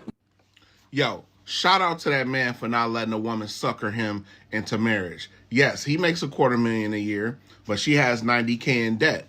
And if I marry a woman with $90K of debt, that debt becomes my debt. And I don't want to do that. Yeah, look, listen, technically it doesn't become your debt, but the fact is your household finances have merged. So somehow you got to have a plan to pay this debt off, you know. And then she mentioned something like, well, you paying all the bills, you got to do that anyway. I said, you absolutely right, but you're going to be contributing something. You're not just going to be contributing nothing. Either a woman going to kick down or she not going to be around. And if a woman ain't contributing to your life, she's just a waste of space. Women don't. Shout out to Melville. I have no dowry. If anything, I have a negative dowry. Exactly, Klaus. Exactly. Not any good points here.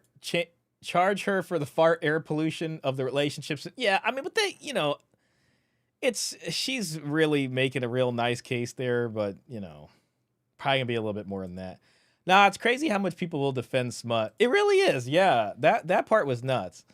Let me just find one more video. This is gonna be a YouTube. Okay, I actually have 2 YouTube shorts. Man, we got a lot of.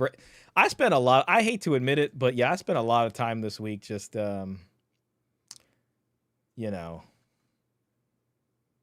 looking at stuff. Okay. I gotta get to my profile. Here we go. May I inquire? No, I want to go to the YouTube channel. There we go. All right, guys. We got a scene from John Adams. I don't know if I can actually play this. Hopefully it doesn't take out the sound. But we're going to try. John Adams gives paternal advice. So let's see what John Adams has to say here. All right, John Adams, everybody. Contributing? You mean like a dowry? Okay, shout out to this. May I inquire as to the age of the young lady? She is 15, Mother. I mean, you know, the age of legal consent back then in these states was different.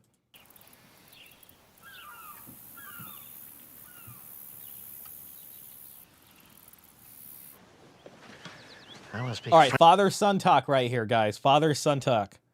Frankly with you, John. I will speak frankly with you, John. You are too young, you are too unestablished to form any sort of romantic attachment whatsoever. Too young and too unestablished to form any sort of romantic attachment. Like, you know, I kind of wish I would have did a poll. Like, what would you choose? Would you choose romance or what he's gonna offer? You know what? Let's watch it first.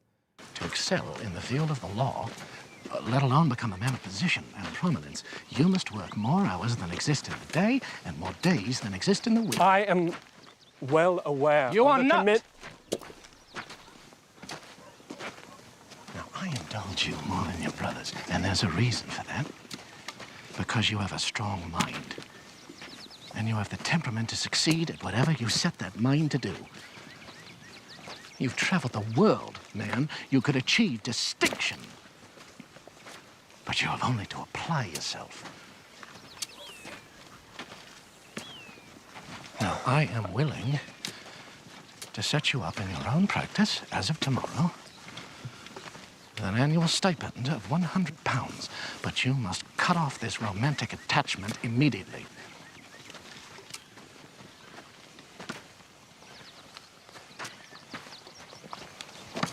Okay, I like this part. I like this part. So now he's thinking. He's got to make a decision here. I wonder what he's going to do. I will need some time to consider your offer. No, you will decide now.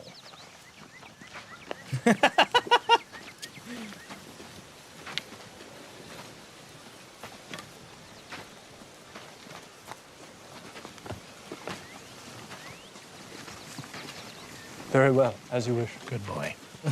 Good boy. There you go. Yep. Excellent. It's a good son right there. You made the right choice. You made the right choice. So yeah, that was a really, man, shout out to that choice. He was like, yeah, no, yeah, this romantic thing has gone too far. And, you know, dad's talking the real right here. £100 stipend a year, own practice. That's really going to set him up for a marriage that makes sense. You know what I mean? So, yeah. Yeah, real cool right there. Now let's see what the normal comments said about it. He's really getting his money's worth from that stick. That old farmhouse still stands in Quincy, but the dirt road they're walking on is now a busy street, Adams Street. Pretty cool.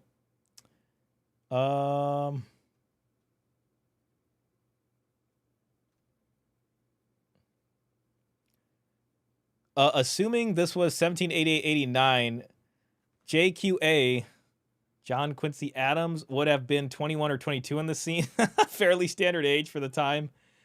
JQA's dad is offering him an annual sum for the time and through most of European history. And as for the stipend, JQA's dad is offering him an annual sum of over 15,000 pounds sterling in 2019 pounds. Not a bad stipend to top up the income he would get by getting local clients and not paying any startup costs. Cool. Well, I appreciate that history right there. Okay. We're almost there, legends. We got one more. You got to pay bills anyway, yet women want praise when they pay their own bills. Man, good point. That's a good point right there. Is that Paul Giamatti? Dang, I don't know. My vote doesn't need to be anonymous. It's going to be John. Yes, absolutely. Absolutely, it's going to be John. Let me go ahead and just end this right here. Okay, yeah, 100% said John Adams offer. Yes, that's fantastic. I'm very proud. Very proud. Okay. All right, now we got one more. I just thought this was an interesting comment on the trad wife sort of thing. And we're going to learn a little bit about some economy. I don't know, something. All right, so you guys probably recognize this lady. Now let's watch this. Have you seen this face before? For those of you who have... Oh no. A lifestyle creator... All right, one more time. Have you seen this face before? For those of you who haven't, this is Nora Smith, a lifestyle creator who is known for standing in front of a marble counter in these flowing dresses and making something from scratch that no reasonable person needs to make from scratch. She'll make marshmallows or Pop-Tarts, even cereal. Her videos rack up millions, tens of millions of views, and while she's not the only person making videos like this, she's definitely the most prominent. But this got me wondering, what's the fascination with her? Why is it that we can acknowledge the absurdity and the fantasy of what she's doing, but can't help but watch? Well, to answer this, we need to look to American sociologist Thorstein Veblen and his 1899 text, The Theory of the Leisure Class. His foundational argument is that in stratified societies, status is communicated not through what you produce, but through what you visibly decline to produce. An example he used was the aristocratic wife who didn't cook, whose refinement was a signal of her family's standing. Labor for productive reasons in Veblen's framework is tainted and signals necessity, and necessity is the enemy of prestige. But what makes Norma Smith so interesting is that it's an inversion of this framework, but it arrives at the same destination. She's in the kitchen, she's doing the labor. But the labor is so exquisitely unnecessary that it transcends utility and becomes its own form of waste. Veblen also had a term for this called conspicuous waste, which I have a video breaking down the 3 ways distance from economic necessity gets demonstrated by the elite. The cereal is not made from scratch because it's cheaper or healthier, but because the time it requires is itself the signal. She's spending 2 hours on a task that could be accomplished in 2 minutes, and the entire point is that she can afford to. Her time is so abundant that it can be poured into gestures that produce nothing tradable and nothing scalable. And as an aside, the ultimate irony is that she'll make from scratch foods that are entirely defined by their convenience. She takes food engineered for speed and submits them to the maximum possible domestic labor.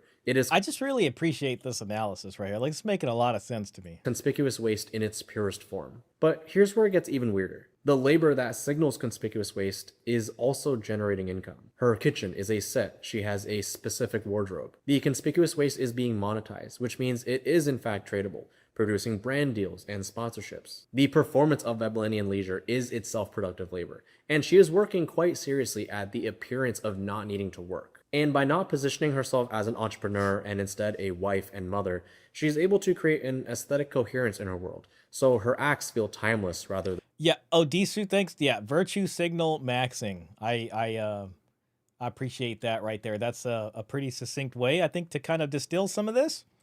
Than a performance. She's able to create an aesthetic coherence in her world, so her acts feel timeless rather than a performance. There's no wink, there's no ironic distance, and she can't acknowledge the absurdity, for she would collapse the entire illusion. The power of conspicuous waste is its absolute sincerity. Now, I'm telling you, I could spend days talking about distance from economic necessity, and I very well might on this page. So if you want to continue this conversation, please like and follow, and let me know. Shout out to this guy. I don't know. I don't think there's much to add there. I just really appreciate his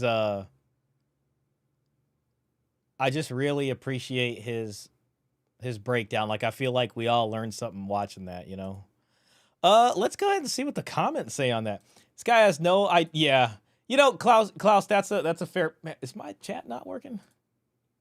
That's a fair point. And I was thinking that, this guy has no idea what chemicals in today's cereal. I most certainly make mine from scratch. Yeah, and I do agree with that, Klaus. And I was thinking about that. I was like, well, it's definitely healthier to make it at home. But I could get some of what he's saying, you know what I mean, in terms of, like, I guess the food itself. That's like, a lot of those foods are made from a standpoint of being bad for you, like, to begin with. Like, that Cinnamon Toast Crunch, I think that she made was probably pretty bad. But you're right, like, the industrial quick way of making it is even worse than bad. It's like dang near pure evil, with all the extra stuff that's in there. So yes, fair point. No one has as much time as they think. It's another good point right there. Her freshly manicured gel nails for each video should also signify the wealth and lavish lifestyle. Plus the dresses. She's not scared of ruining them with stains while cooking, which could be 1, rage bait, 2, she can afford to replace them, 3, showcase brands what she can do. This is actually incredibly well thought out. Martha Stewart was the beginning of this. Home cooking things that others can't afford the time to is a flex. Dang, man, the trad wife aesthetic is a flex. As someone who loves sociology, I'm ecstatic that I came across this video. Okay. Necessity is the enemy of prestige. I like that.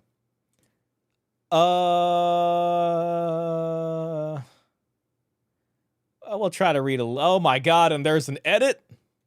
What is up with this comment right here? Well, it's got 12,000 upvotes. All right, let's give it a shot. All right, what time is it? Okay, I find this topic absolutely riveting, and my mind is spinning in all sorts of directions. Here is my knee-jerk response. As an immigrant growing up, my mom used to make everything from scratch. I'm talking bread, yogurt, even certain noodles required in Persian soup called the reshte. Sounds like some pretty good food. We had recently fled our country, and our new host country had lots of products for convenience take. For instance, easily purchased a loaf of bread. However, my family thought of this as wasteful spending, mind you. My parents had 2 jobs, each for as long as I can remember. Taking night classes, learning the new language, and yet they felt they could never relax enough to treat themselves to convenience. Their scarcity mindset after 45 years is still abundantly obvious. The trauma brain doesn't allow for rest. Rest is risk. I finished the book called Rest is Resistance, and I'm wholeheartedly leaning into this idea that my great-great-grandparents, all the way up to my parents, have not suffered for me to keep suffering. So yeah, she's going to try to have some good times out here. All right. OP, your POV is fascinating, and from a sociological perspective, I just subscribed. The clothes she wears are part of the unconscious waste. Most of it is couture, super expensive, and would be essentially ruined if anything got spilled on it. Even a tiny amount. Dang. Yeah, so I thought that was pretty cool. Cooking delicious food while tipsy is fun. Yeah, okay, yeah, I mean, you know. Okay, so we finished that. Okay. I'm trying to think. Let's see. We got hour and 45 minutes. Yo, Tolu, it's good to see you, man. It's always a pleasure to see. Oh, you got a Halo profile pic, man. That's really cool. Shout out to our Spanish Manosphere Gold Pillar brothers. Good to see it. Okay.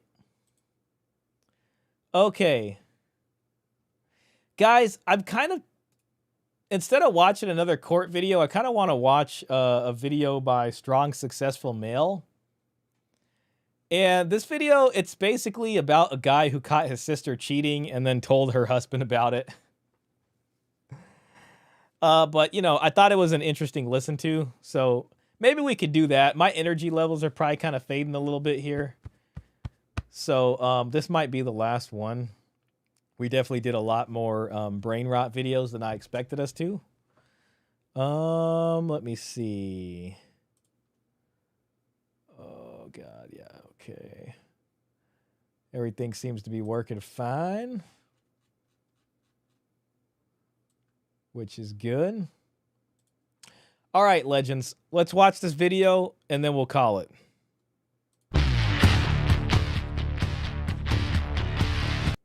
Whoops.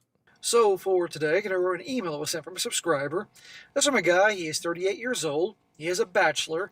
He was once engaged, but then dumped his fiancée 5 years ago after finding out she was, wait for it, cheating on him. And he's writing in today looking for counsel of a situation he's been in for the last week. You see, our guy here discovered that his sister was cheating on her husband. A husband who is an absolute great guy, stand-up guy, great father, great person. And of all people, this should not be happening to him. Well, he found proof of this, exposed her to him, and now he's getting the wrath of his sister, his mom, and the women in his family. And you know what? I'm going to put up another poll. I'm just curious.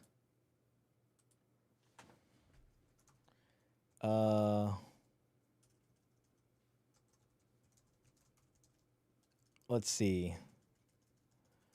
Okay. Sorry, if you caught, would you? Okay, it's a yes or no. All right, moving in. And he's like, what the hell? And as you can imagine, it's been quite a week. So he's writing in to share a story, but also looking for advice here in regards to, did he go too far in that scenario, which he knows deep down he didn't, but he still wants to hear from us, as well as me making the point about the old joke about the gals and accountability. She's the one that ruined the marriage, and yet she's blaming the brother here for exposing her. And let me tell you, her husband has taken her to the cleaners. So there's going to be a lot of audience participation today. Hopefully you guys can chime in to help a brother out. So he says here, hey SSM, I'm reaching out to you and the Jedi Council to share my story of recent events and to see if any of you think I was in the wrong. While I stand by my actions, the amount of hate that I'm getting from family has had my head spinning for a week. Some quick info about me. I'm 38, and 5 years ago I ended my engagement to Heather, code name of course, after learning she was cheating on me. Oh, that sucks. So he's 38, and he was about to get married and found out she was cheating. Man, that's sad, man. Absolutely, for me, accountability is a thing. Cheating is an absolute no-no. In the words of Karen Strawn, once again, All right, moving in. Hooking up with an ex-boyfriend. Oh, man. Ex-boyfriend, huh? He was the same ex-boyfriend who she claimed was an a-hole. I didn't hesitate, and she was dead to me from that moment on. Not long after, I found your channel, and has really helped me restart my life after a 4-year relationship, and I'm happy to say that it's getting better and better every day. Well, bro, I'm sorry that happened to you, but thank the Lord you found it before you got married. I'm glad you got rid of her, and I'm glad, and I appreciate you being here on the channel and part of the community all this time.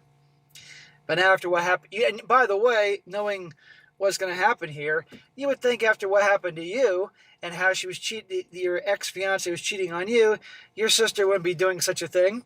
But it is what it is. No surprise there.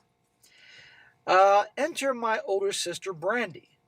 You know, and I think a lot of it too, like as far as answering the poll question, like, you know, my policy is don't get involved with other people's stuff. That's just me, you know, but probably also depends on his relationship with the brother-in-law here, and probably his relationship with the sister too.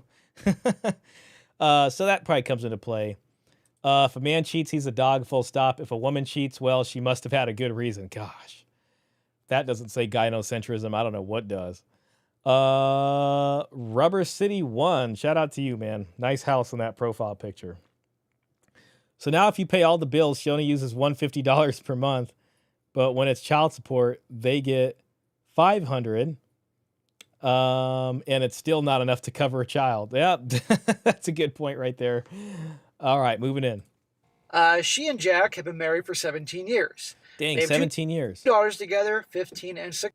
She and Jack have been married for 17 years. They have 2 daughters together, 15 and 16. Okay. They are what you might describe as the perfect family on the outside, but after recent events, the exact opposite behind closed doors, or at least my sister is the opposite.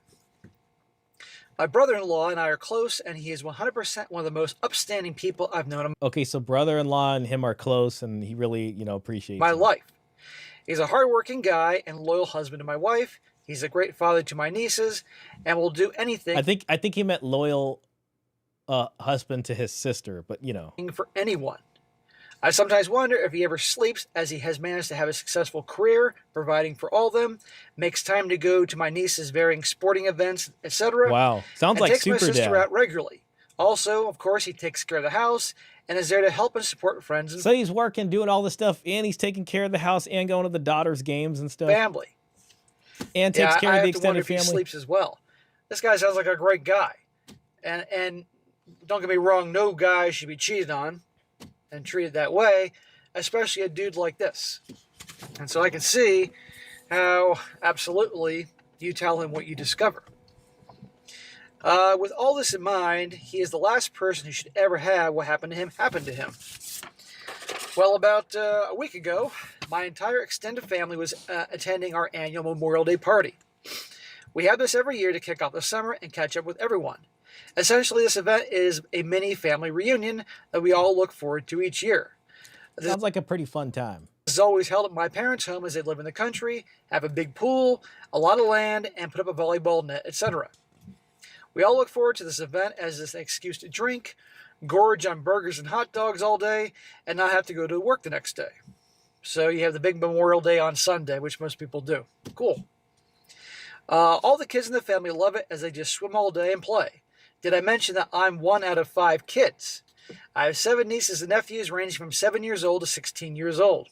Wow. Big family. Anyhow, in the early evening of the party, I went to the garage to get more ice. And I heard my sister Brandy on the phone. As per usual, Man, how nuts do you gotta be to like be at like your family reunion talking to your whoever you're, God forbid, like this person's having an affair with somebody and they're at their family reunion where there's probably like 100 people. I mean, I don't know how many people, like 50 people over there, and they're just like, okay, but let's see what happens here. a lot to drink and clearly wasn't paying much attention to her surroundings or the volume of her voice. In a nutshell, she was clearly upset, and I listened as I thought something was seriously wrong. Well, something was wrong, as it sounded like she was in the middle of a breakup. Oh no. Gio Fasho says, if I caught my sister cheating, I would tell her man. If I caught my bro cheating, I wouldn't tell this girl. I kind of see what you mean, man. I think.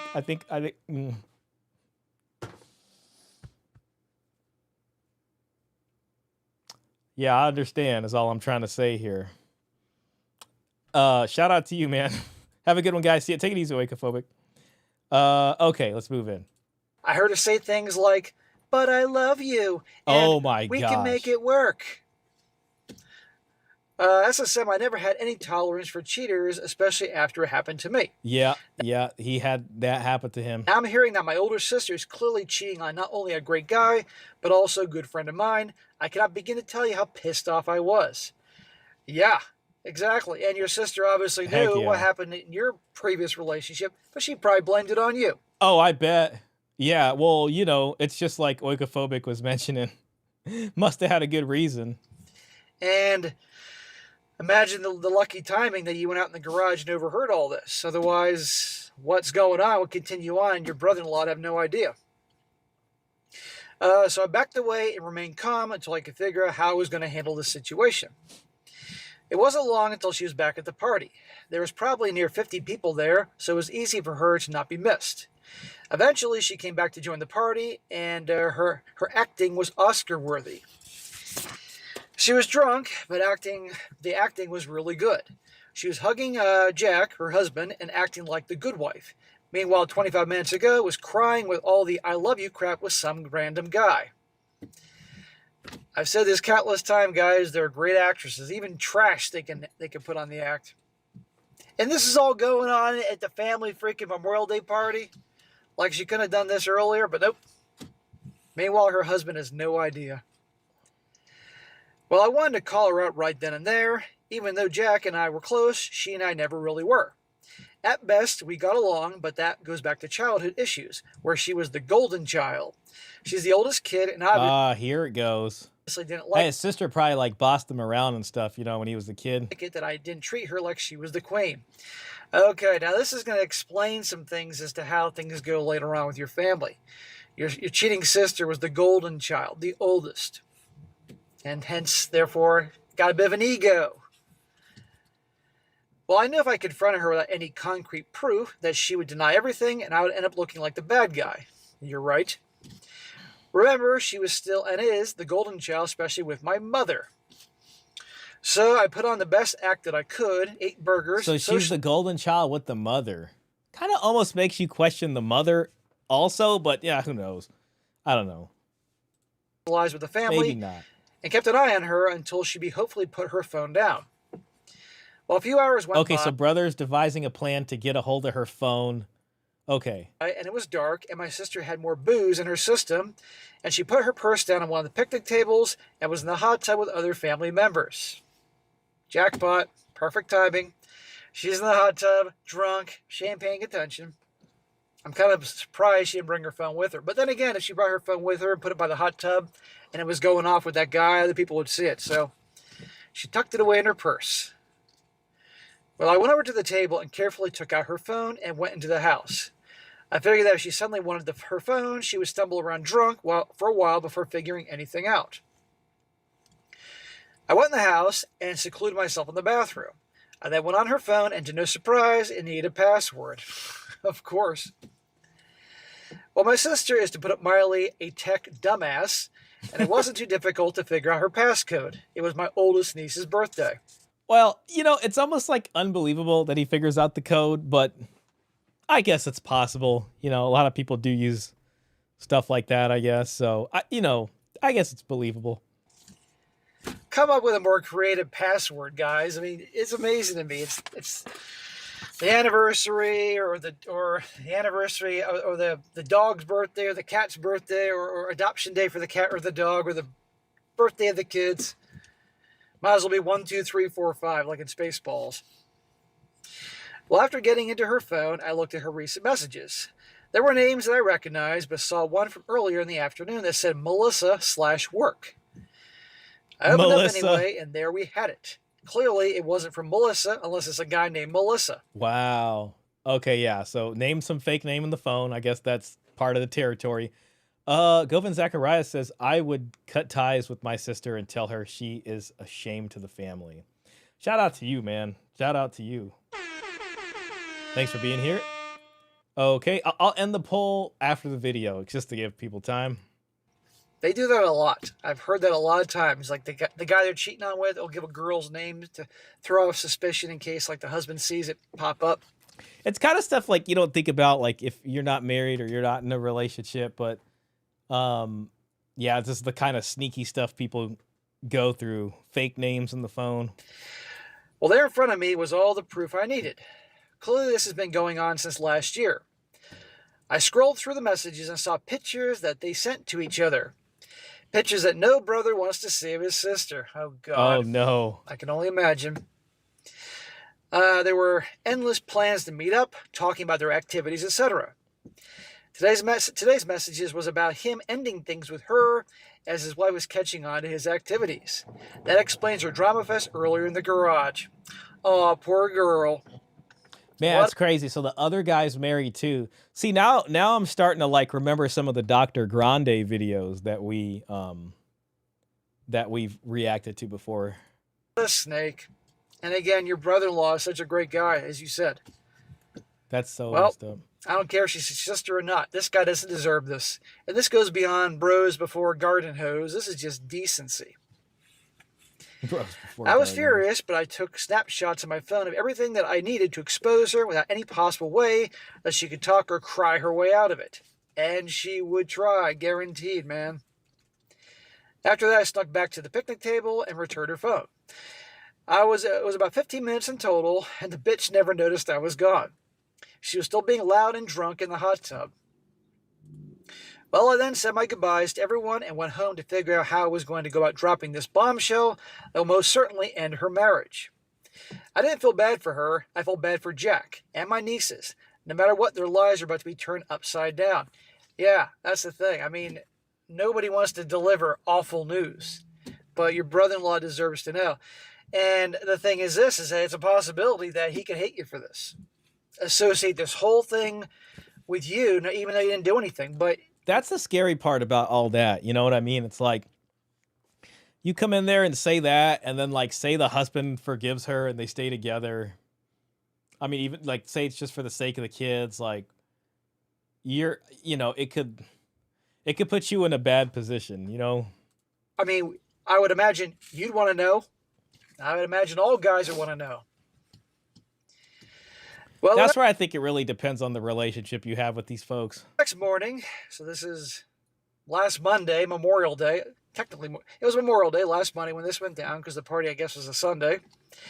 The next morning, I called Jack and told him I needed to talk to him in person ASAP. But please not make a big deal of this with my sister. I knew he was off that day, so he would come over within a couple of hours. SSM, I'm not going to go into a lot of details about what went down at my house, as it's something I want to put out of my mind. Let's just say it was not pleasant, but one thing is for certain, my sister is toast. That's good to hear. I don't know, I didn't get the impression that your brother-in-law, Jack, was a pushover or a sucker. He just was a great provider, good guy to everybody. 17 years of marriage. Here, but as per usual, kindness is mistaken for weakness, and your sister was doing that.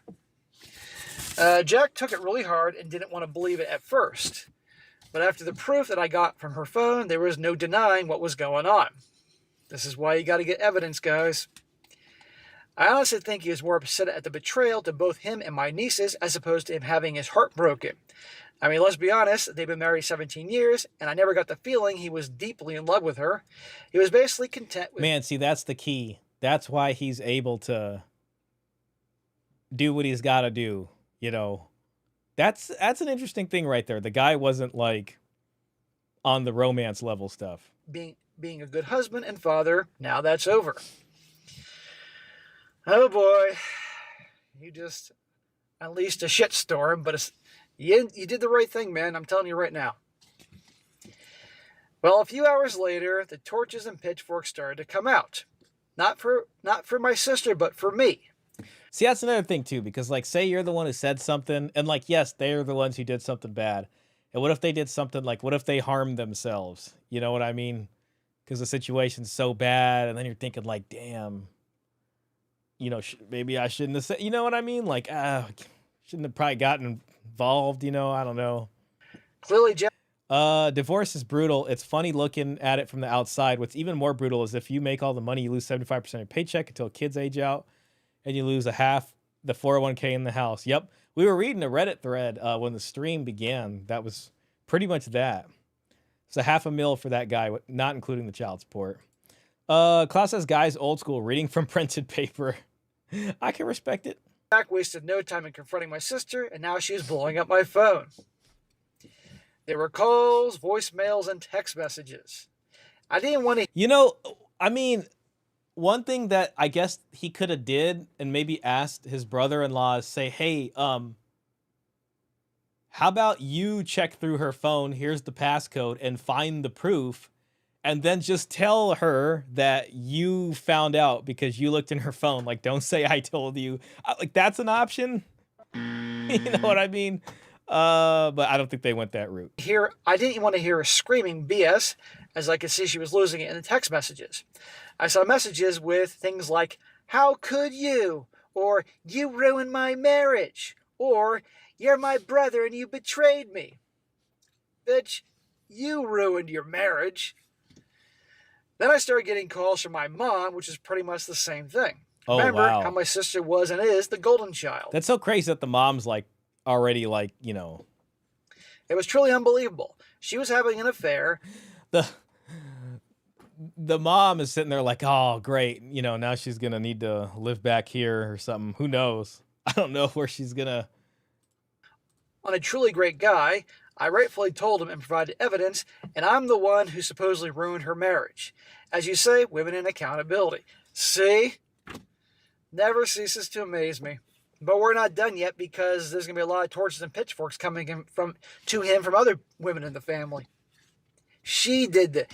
Bro, you did. Shaw, read Proverbs 30:20. Guaranteed that's how she reacted. Okay, let's see. Let's go and pull it up just to do that. Sounds like it's just one verse, so oh, here we go. This is the way of an adulterous woman. She eats and wipes her mouth and says, I've done nothing wrong. Wow, fantastic. Thank you for that username. That is, yeah, almost makes me want to see what the next verse, read the full, let's go in here a little bit. Let's go in here. See what we got going on.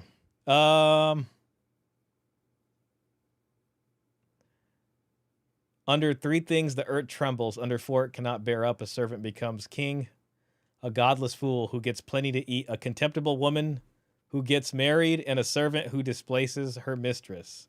Interesting. I'll have to go back and read more of that. That's a very apropos verse right there. Thank you for that. Mom is going to watch her phone like a hawk from... Yeah, it kind of makes you wonder, right? It's like, Yeah, what if it came out that the mom knew the whole time? Like, what if the mom knew? That would be crazy. That would be crazy. But, you know, it's all speculation. But anyways. Did the right thing. He had to know. And I'm glad she's toast. Well, the calls and texts continued into the early evening until they abruptly stopped, and I knew what that meant. They were coming over. Uh-oh. Sure enough, within about 20 minutes of the last call, my mom and sister were at my front door, incessantly banging on it.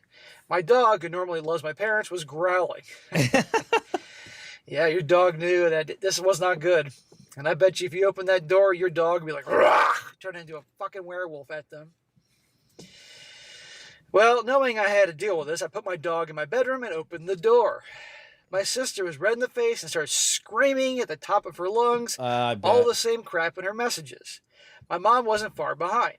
I did not invite them in, but after what was the longest minute on earth, I told them either they are going to calm down or I'll be calling the police.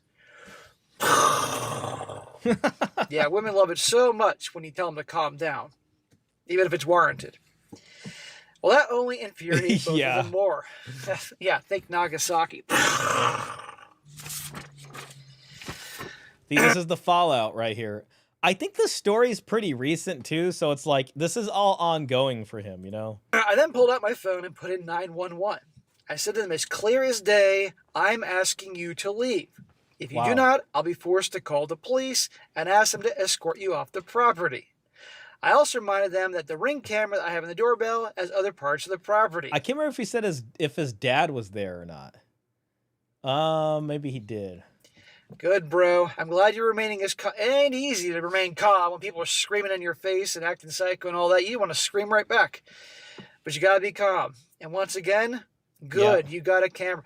That's true. You got to be calm. Everybody out there in today's world should have security around their house. If you own your house, it's not. Yeah, like I think he said that the mom and the sister came by themselves though. So I don't think the dad was there. The mom most def knew. Yeah. Well, no. I think they Going to be that much money to they're do married. that. Put them all around the His property. mom Have and someone dad. inside the house. You never know. 'Cause at Father's least watching the there's show. footage of them screaming at you, freaking out, and you saying, "I'm asking you to leave." Well, clearly realizing this was not going to end well, my mother pulled Brandy away and said, "We're leaving." Brandy then screamed, "Fuck you!" Oh wait, hold on. Well, clearly realizing this was not going to end well, my mother pulled Brandy away Okay, the mom pulled her away. and said, "We're leaving." Brandy then screamed, "Fuck you!" loud enough that you could probably hear her in England. Because you're the bad guy, huh? Anybody from England watching this heard Brandy yelling last week? If you thought you heard a harpy in the wind, that was probably Brandy. Well, SSM, that was last Monday. Ever since then, I've been getting non-stop calls from other female family members saying that I ruined their marriage. That's so crazy. So not even the mom and the sister, but other female family members are like upset with him for. They're basically mad at him for snitching. It's like, well, yeah, that was wrong, but you shouldn't have snitched. Telling is wrong. That Jack wasn't the saint that I thought he was, blah, blah, blah. Yeah, sure. Of course, blame you. Now start trying to tarnish his name. They're all the fucking same. So they're basically saying the husband isn't as good of a guy as he thinks he is. Thankfully, my dad has restrained my mom and made this clear that this is not my fault. Okay, so the dad wasn't there when they showed up to the house, but the dad is trying to calm things down in general. Even though he loves my sister, this was her doing. Okay, Yeah, I so was the dad said it wasn't his fault. wondering It's about the your sisters. dad. I was starting to wonder if your dad was one of these P-whip types and was going along with it. I'm glad he's restraining your mom. Well, as far as I know, Brandy is now staying with them as Jack kicked her out. Okay, yeah, so the daughter's back in the house. Apparently, Jack is going scorched earth and told everyone everything, including, wait for it, my teenage nieces. Wow. He told Well, I mean, that's a tough one, but they'll probably find out someday, you know. your teenage nieces that their Yeah. mom was cheating on them and showed them the pictures. Talk about controlling the narrative. No wonder she's pissed. Since they are 100% daddy's girls, they pretty much hate their mom now. Oh, man. Oh, I've heard stories where the girls will support the mom. Man, it's so crazy, like the amount of damage done. I've heard stories when girls find out what their mom did to their dad, who they love so much. Oh, I can't put way to describe the amount of fire and anger teenage daughters can have towards their mother. They did their daddy wrong. We live in an at-fault divorce state, and I think it's safe to say that things are not going too well for my sister. An at-fault divorce. So that's interesting. I mean, that's probably, you know, I wondered to what extent, you know. I was trying to look it up, and there are states with at-fault laws in the book, but they also have no fault. And I guess it really depends how they look at it. But if it really is at fault, then, you know, the brother-in-law here is going to be okay. She doesn't even know what's hit her yet. It's only been a week, but clearly Jack is not wasting any time. Wow. Couldn't happen to a nicer girl. I mean, you know, what else are you going to do? And the guy saw the proof. Like, he just saw the proof, you know. Jack eventually reached out to me and thanked me for stepping up. I mean, yeah, I think it might have been better if the brother-in-law, like, it's probably a tough thing to convince because maybe, you know, it was just hard to have that conversation. But maybe the best case scenario for the brother here would have been if, like, he said, hey, this is happening. Just check her phone and then tell her that you found out because you looked in her phone. Like, don't say I told you. Like, that might have been an option. I don't know, you know. One of the Carolinas is at fault, I think. Yeah, it's probably somewhere like that. Might have been Mississippi, because we covered that story with the guy that had that paternity issue, and I think that might have been an at-fault situation. He sounded No, but that guy wasn't. I can't remember if he was married or not. a lot better after D-Day. I think he's bottling all up inside and trying to stay strong for his daughters. Yeah. I told him about the backlash that I've been getting, but told him that I would have done. Okay. I think we don't really know how that divorce is going to go. They might think it's an at-fault. They might think the court's going to rule a certain way, possibly. So this looks like it's not even that old. I mean, because this came out, I think, recently. So that's yet to be seen. I told him about the backlash that I've been getting, but I told him I would do it again. In other words, no matter what you're getting and dealing with, you would still help him. Okay, well. Yeah. So, SSM and community, that is my story. I believe I did the right thing. However, as you can imagine, my brain is fried with all the hate coming from all the female, or most of the female. It's like, how many of these women in this guy's family are, it's like they're all mad. It's like they're all like, well, dang it, like they were planning something and all their plans got ruined. So I'm like, why are all these women coming out of his family to like be mad at him? Members of my family. I really like to hear your take on the whole thing. If there was something that I should have done differently or can do going forward, I am all ears. Regards, Tom. Holy crap, Tom. Like, I don't know. Like, okay, so the guy waits another couple years and the kids are 18, but I don't know. I mean, I think the brother-in-law is doing the thing that needs to be done at this point after seeing that. Yeah, it's too early to know how this is going to play out in family court. Yeah, I think that's the best way to look at it. Good deed goes unpunished. Well, that's a bad example, because that would have been like your brother-in-law hating on you too. But you're getting some shit, that's for sure. No, you did the right thing. And I'm pretty sure every guy listening to this will agree with me. You did the right thing. Real quick, I'm just going to end the poll.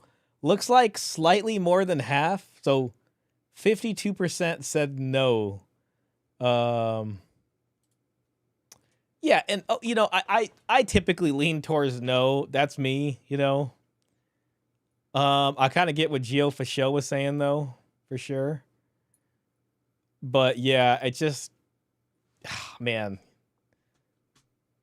I mean, this is your sister, yes, and some people might say, you should have gone to her first. Say something like, you better go to your husband first and tell him, otherwise I'm going to do it. Well, you know what happened there? She would cover all her evidence. That's what she did. Yeah. I mean, we've seen what Cersei did in Game of Thrones to Ned Stark. Game of Thrones people, you know I'm fucking talking about here. No. I'm impressed that you kept your cool and then waited till she was drunk enough not to know what was going on and got on her phone and got the evidence. You got to get evidence. Because if you confronted her or said something about evidence, she could have denied the whole thing. You even said yourself, when your brother-in-law at first didn't want to believe it. Because nobody wants to think about it. No guy wants to hear that. I mean, really.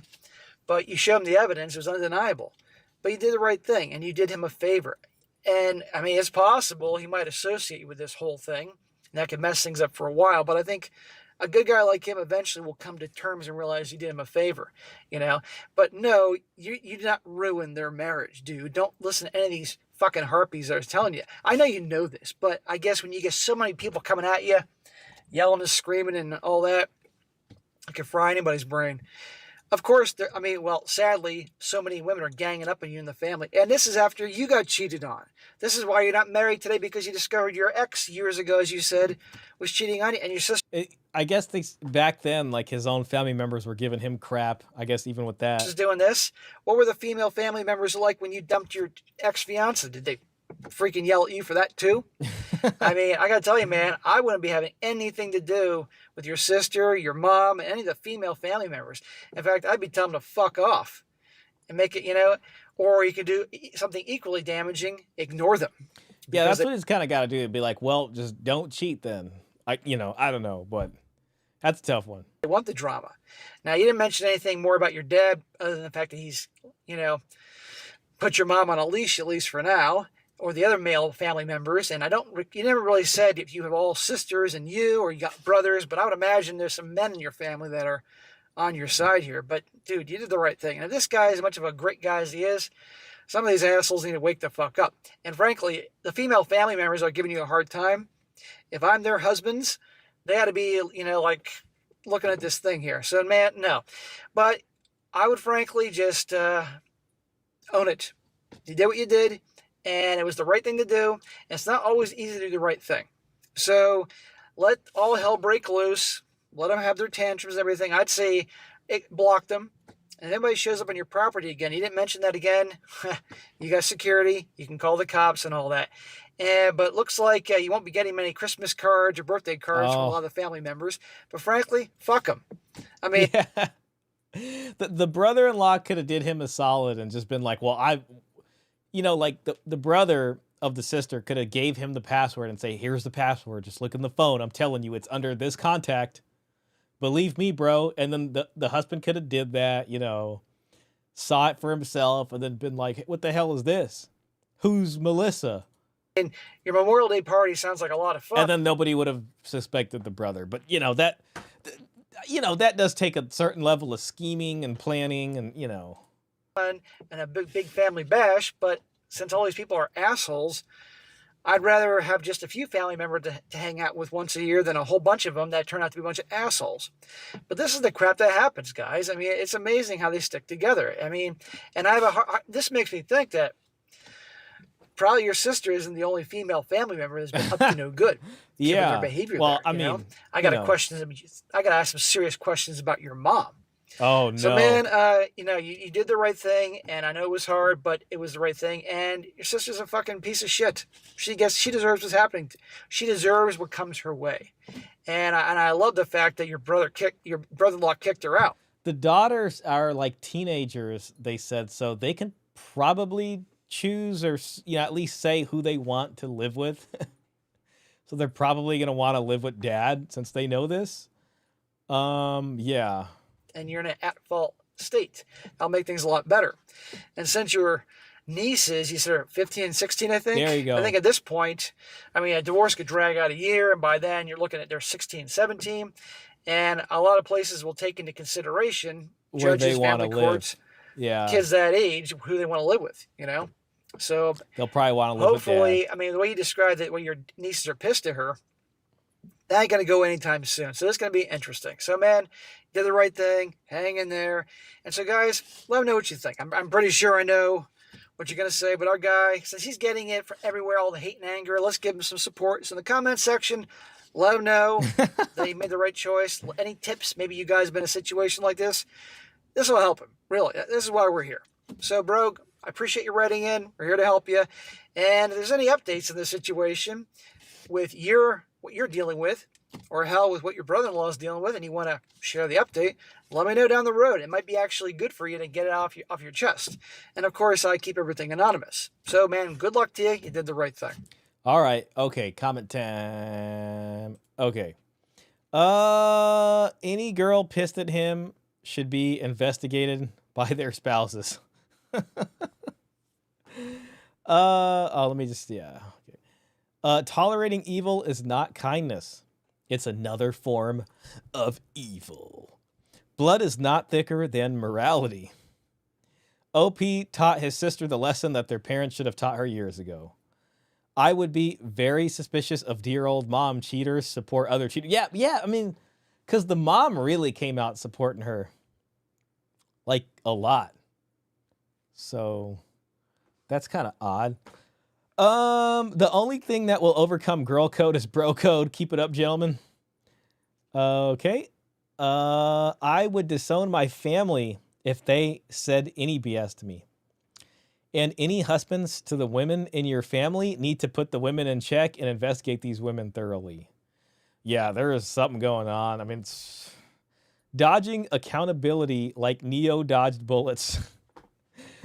OP, for every female member blaming you, you should be talking to their husbands to find out if they are cheating too. Start by asking, check their phones. Their answer will tell you immediately. Hey, look, Rich Cooper was on here with Digital Social Hour. Divorce lawyers are lying to you about prenups. That sounds interesting. Maybe we'll watch that. Not tonight. But maybe like next week. I gotta wonder how many of the women in his family are lying cheaters. Yeah, see, a lot of people are considering how angry they are. This guy should hire a private investigator on all of them if he can afford it and blow up their lives. OP, you did absolutely the right thing and don't second guess yourself. Anyone who defends a cheater is a cheater in secret. Scum. Blood should never come before morality. Sweetie, it's very simple. Don't cheat. All men with women on the sister side should be informed of their position so that those women have to defend it in front of them. He did the right thing. Be suspicious of those who want to hide dirty secrets in order to keep the peace. You can tell how coddled and narcissistic someone is by their inability to take responsibility for their actions. She will forever remember and tell anyone who will listen that her brother ruined her marriage. Yeah, see, that's the thing. It's like, is there going to be this moment of like, yeah, okay, I was wrong. It could very well be for a long time, possibly even the rest, that like the sister just is forever going to hate, her brother now. Yeah, man, I don't know, man. That's a tough one. Okay, yeah, I say we call it there. Over here, the kids have a say where they want to live, but on paper, custody is now 50-50 as default. Okay. I know you said that it's kind of not what it's cracked up to be, but I do appreciate that it's 50-50 as default. That was a good interview with Rich. Okay, yeah, I'll have to check that out.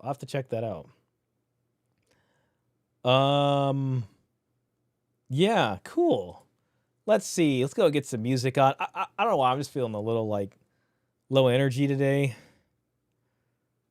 Man, you know what? This is a good time to hear Shoulda Listened to Sha. It's been a while since we heard this one. I hope the stream was okay for y'all today. What are we hitting? 2 hours 26. That ain't bad. That's about what we've been doing lately. Oh man, I'm glad tomorrow's Sunday. She's got the house, the truck, and even my keys. Hey, the truck! I wonder if it was a 1997 F350. Except that truck is sold now. She doesn't even have it anymore. Shout out to Dan the Man for this amazing music. Laughed him away. Now look who's crying at the end of the day. Should've listened to Sean. He could see it so clear. Said get a dowry son while she still. Oh crap, I gotta pull up the chat just a second. But I gave her my all. W stream, thank you so much, Mr. Pitt. Great stream as always. That means a lot, Klaus. W Shot, thank you, username, and for sharing that verse with us. Great work from Don DeMarco. Base FCC says, good night, brother. I'll see you soon, my man. Absolutely, man. Shout out to you, man. It's always a pleasure having you in here and seeing you. I'm looking forward to your next video.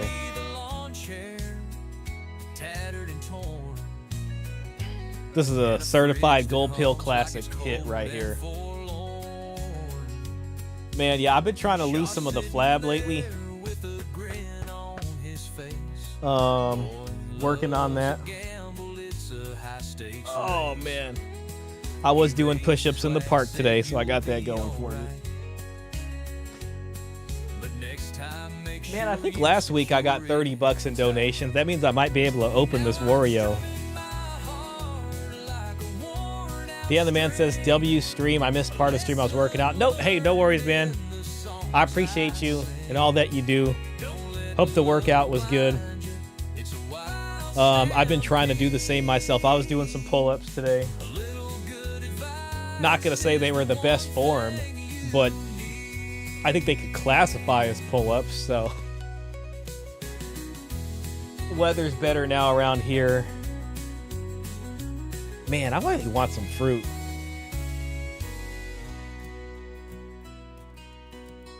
We'll do Better Get My Dowry radio edit next. He could see it so clear. Said get a dowry son while she's still here. But I gave her. Hope everybody has a fantastic week ahead of them. And whatever goals you're working on, you get closer to achieving those. So, we're all working hard. I got some stuff to do this week. You guys should be getting an interesting piece of content here coming up real soon, probably towards the end of the week. So look out for that. I'll try to get a lunch cast for y'all Monday too. All right, better get my dowry radio edit. Oh wait, did I want the remix? Dang it.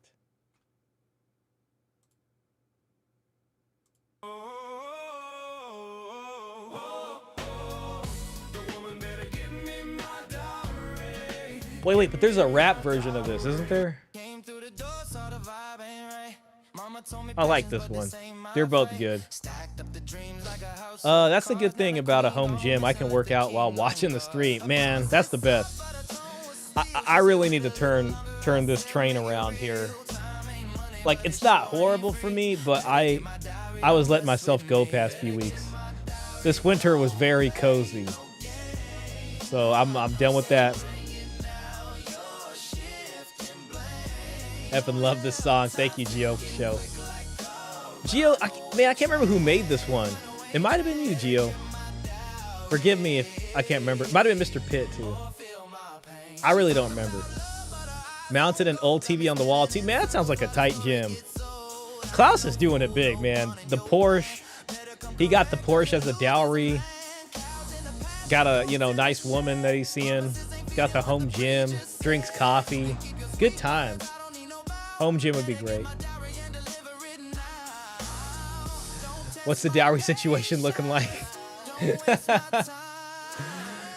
Slowly accumulating. I like the social aspect of the gym. I hear you. It was Mad Villainy who made Better Get My Dowry. That's right, Mad Villainy. Thank you so much, Dan the Man.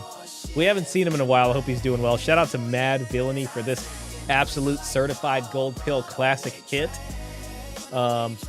That lives on SoundCloud.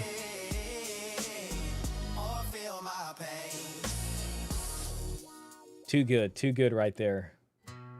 Too good.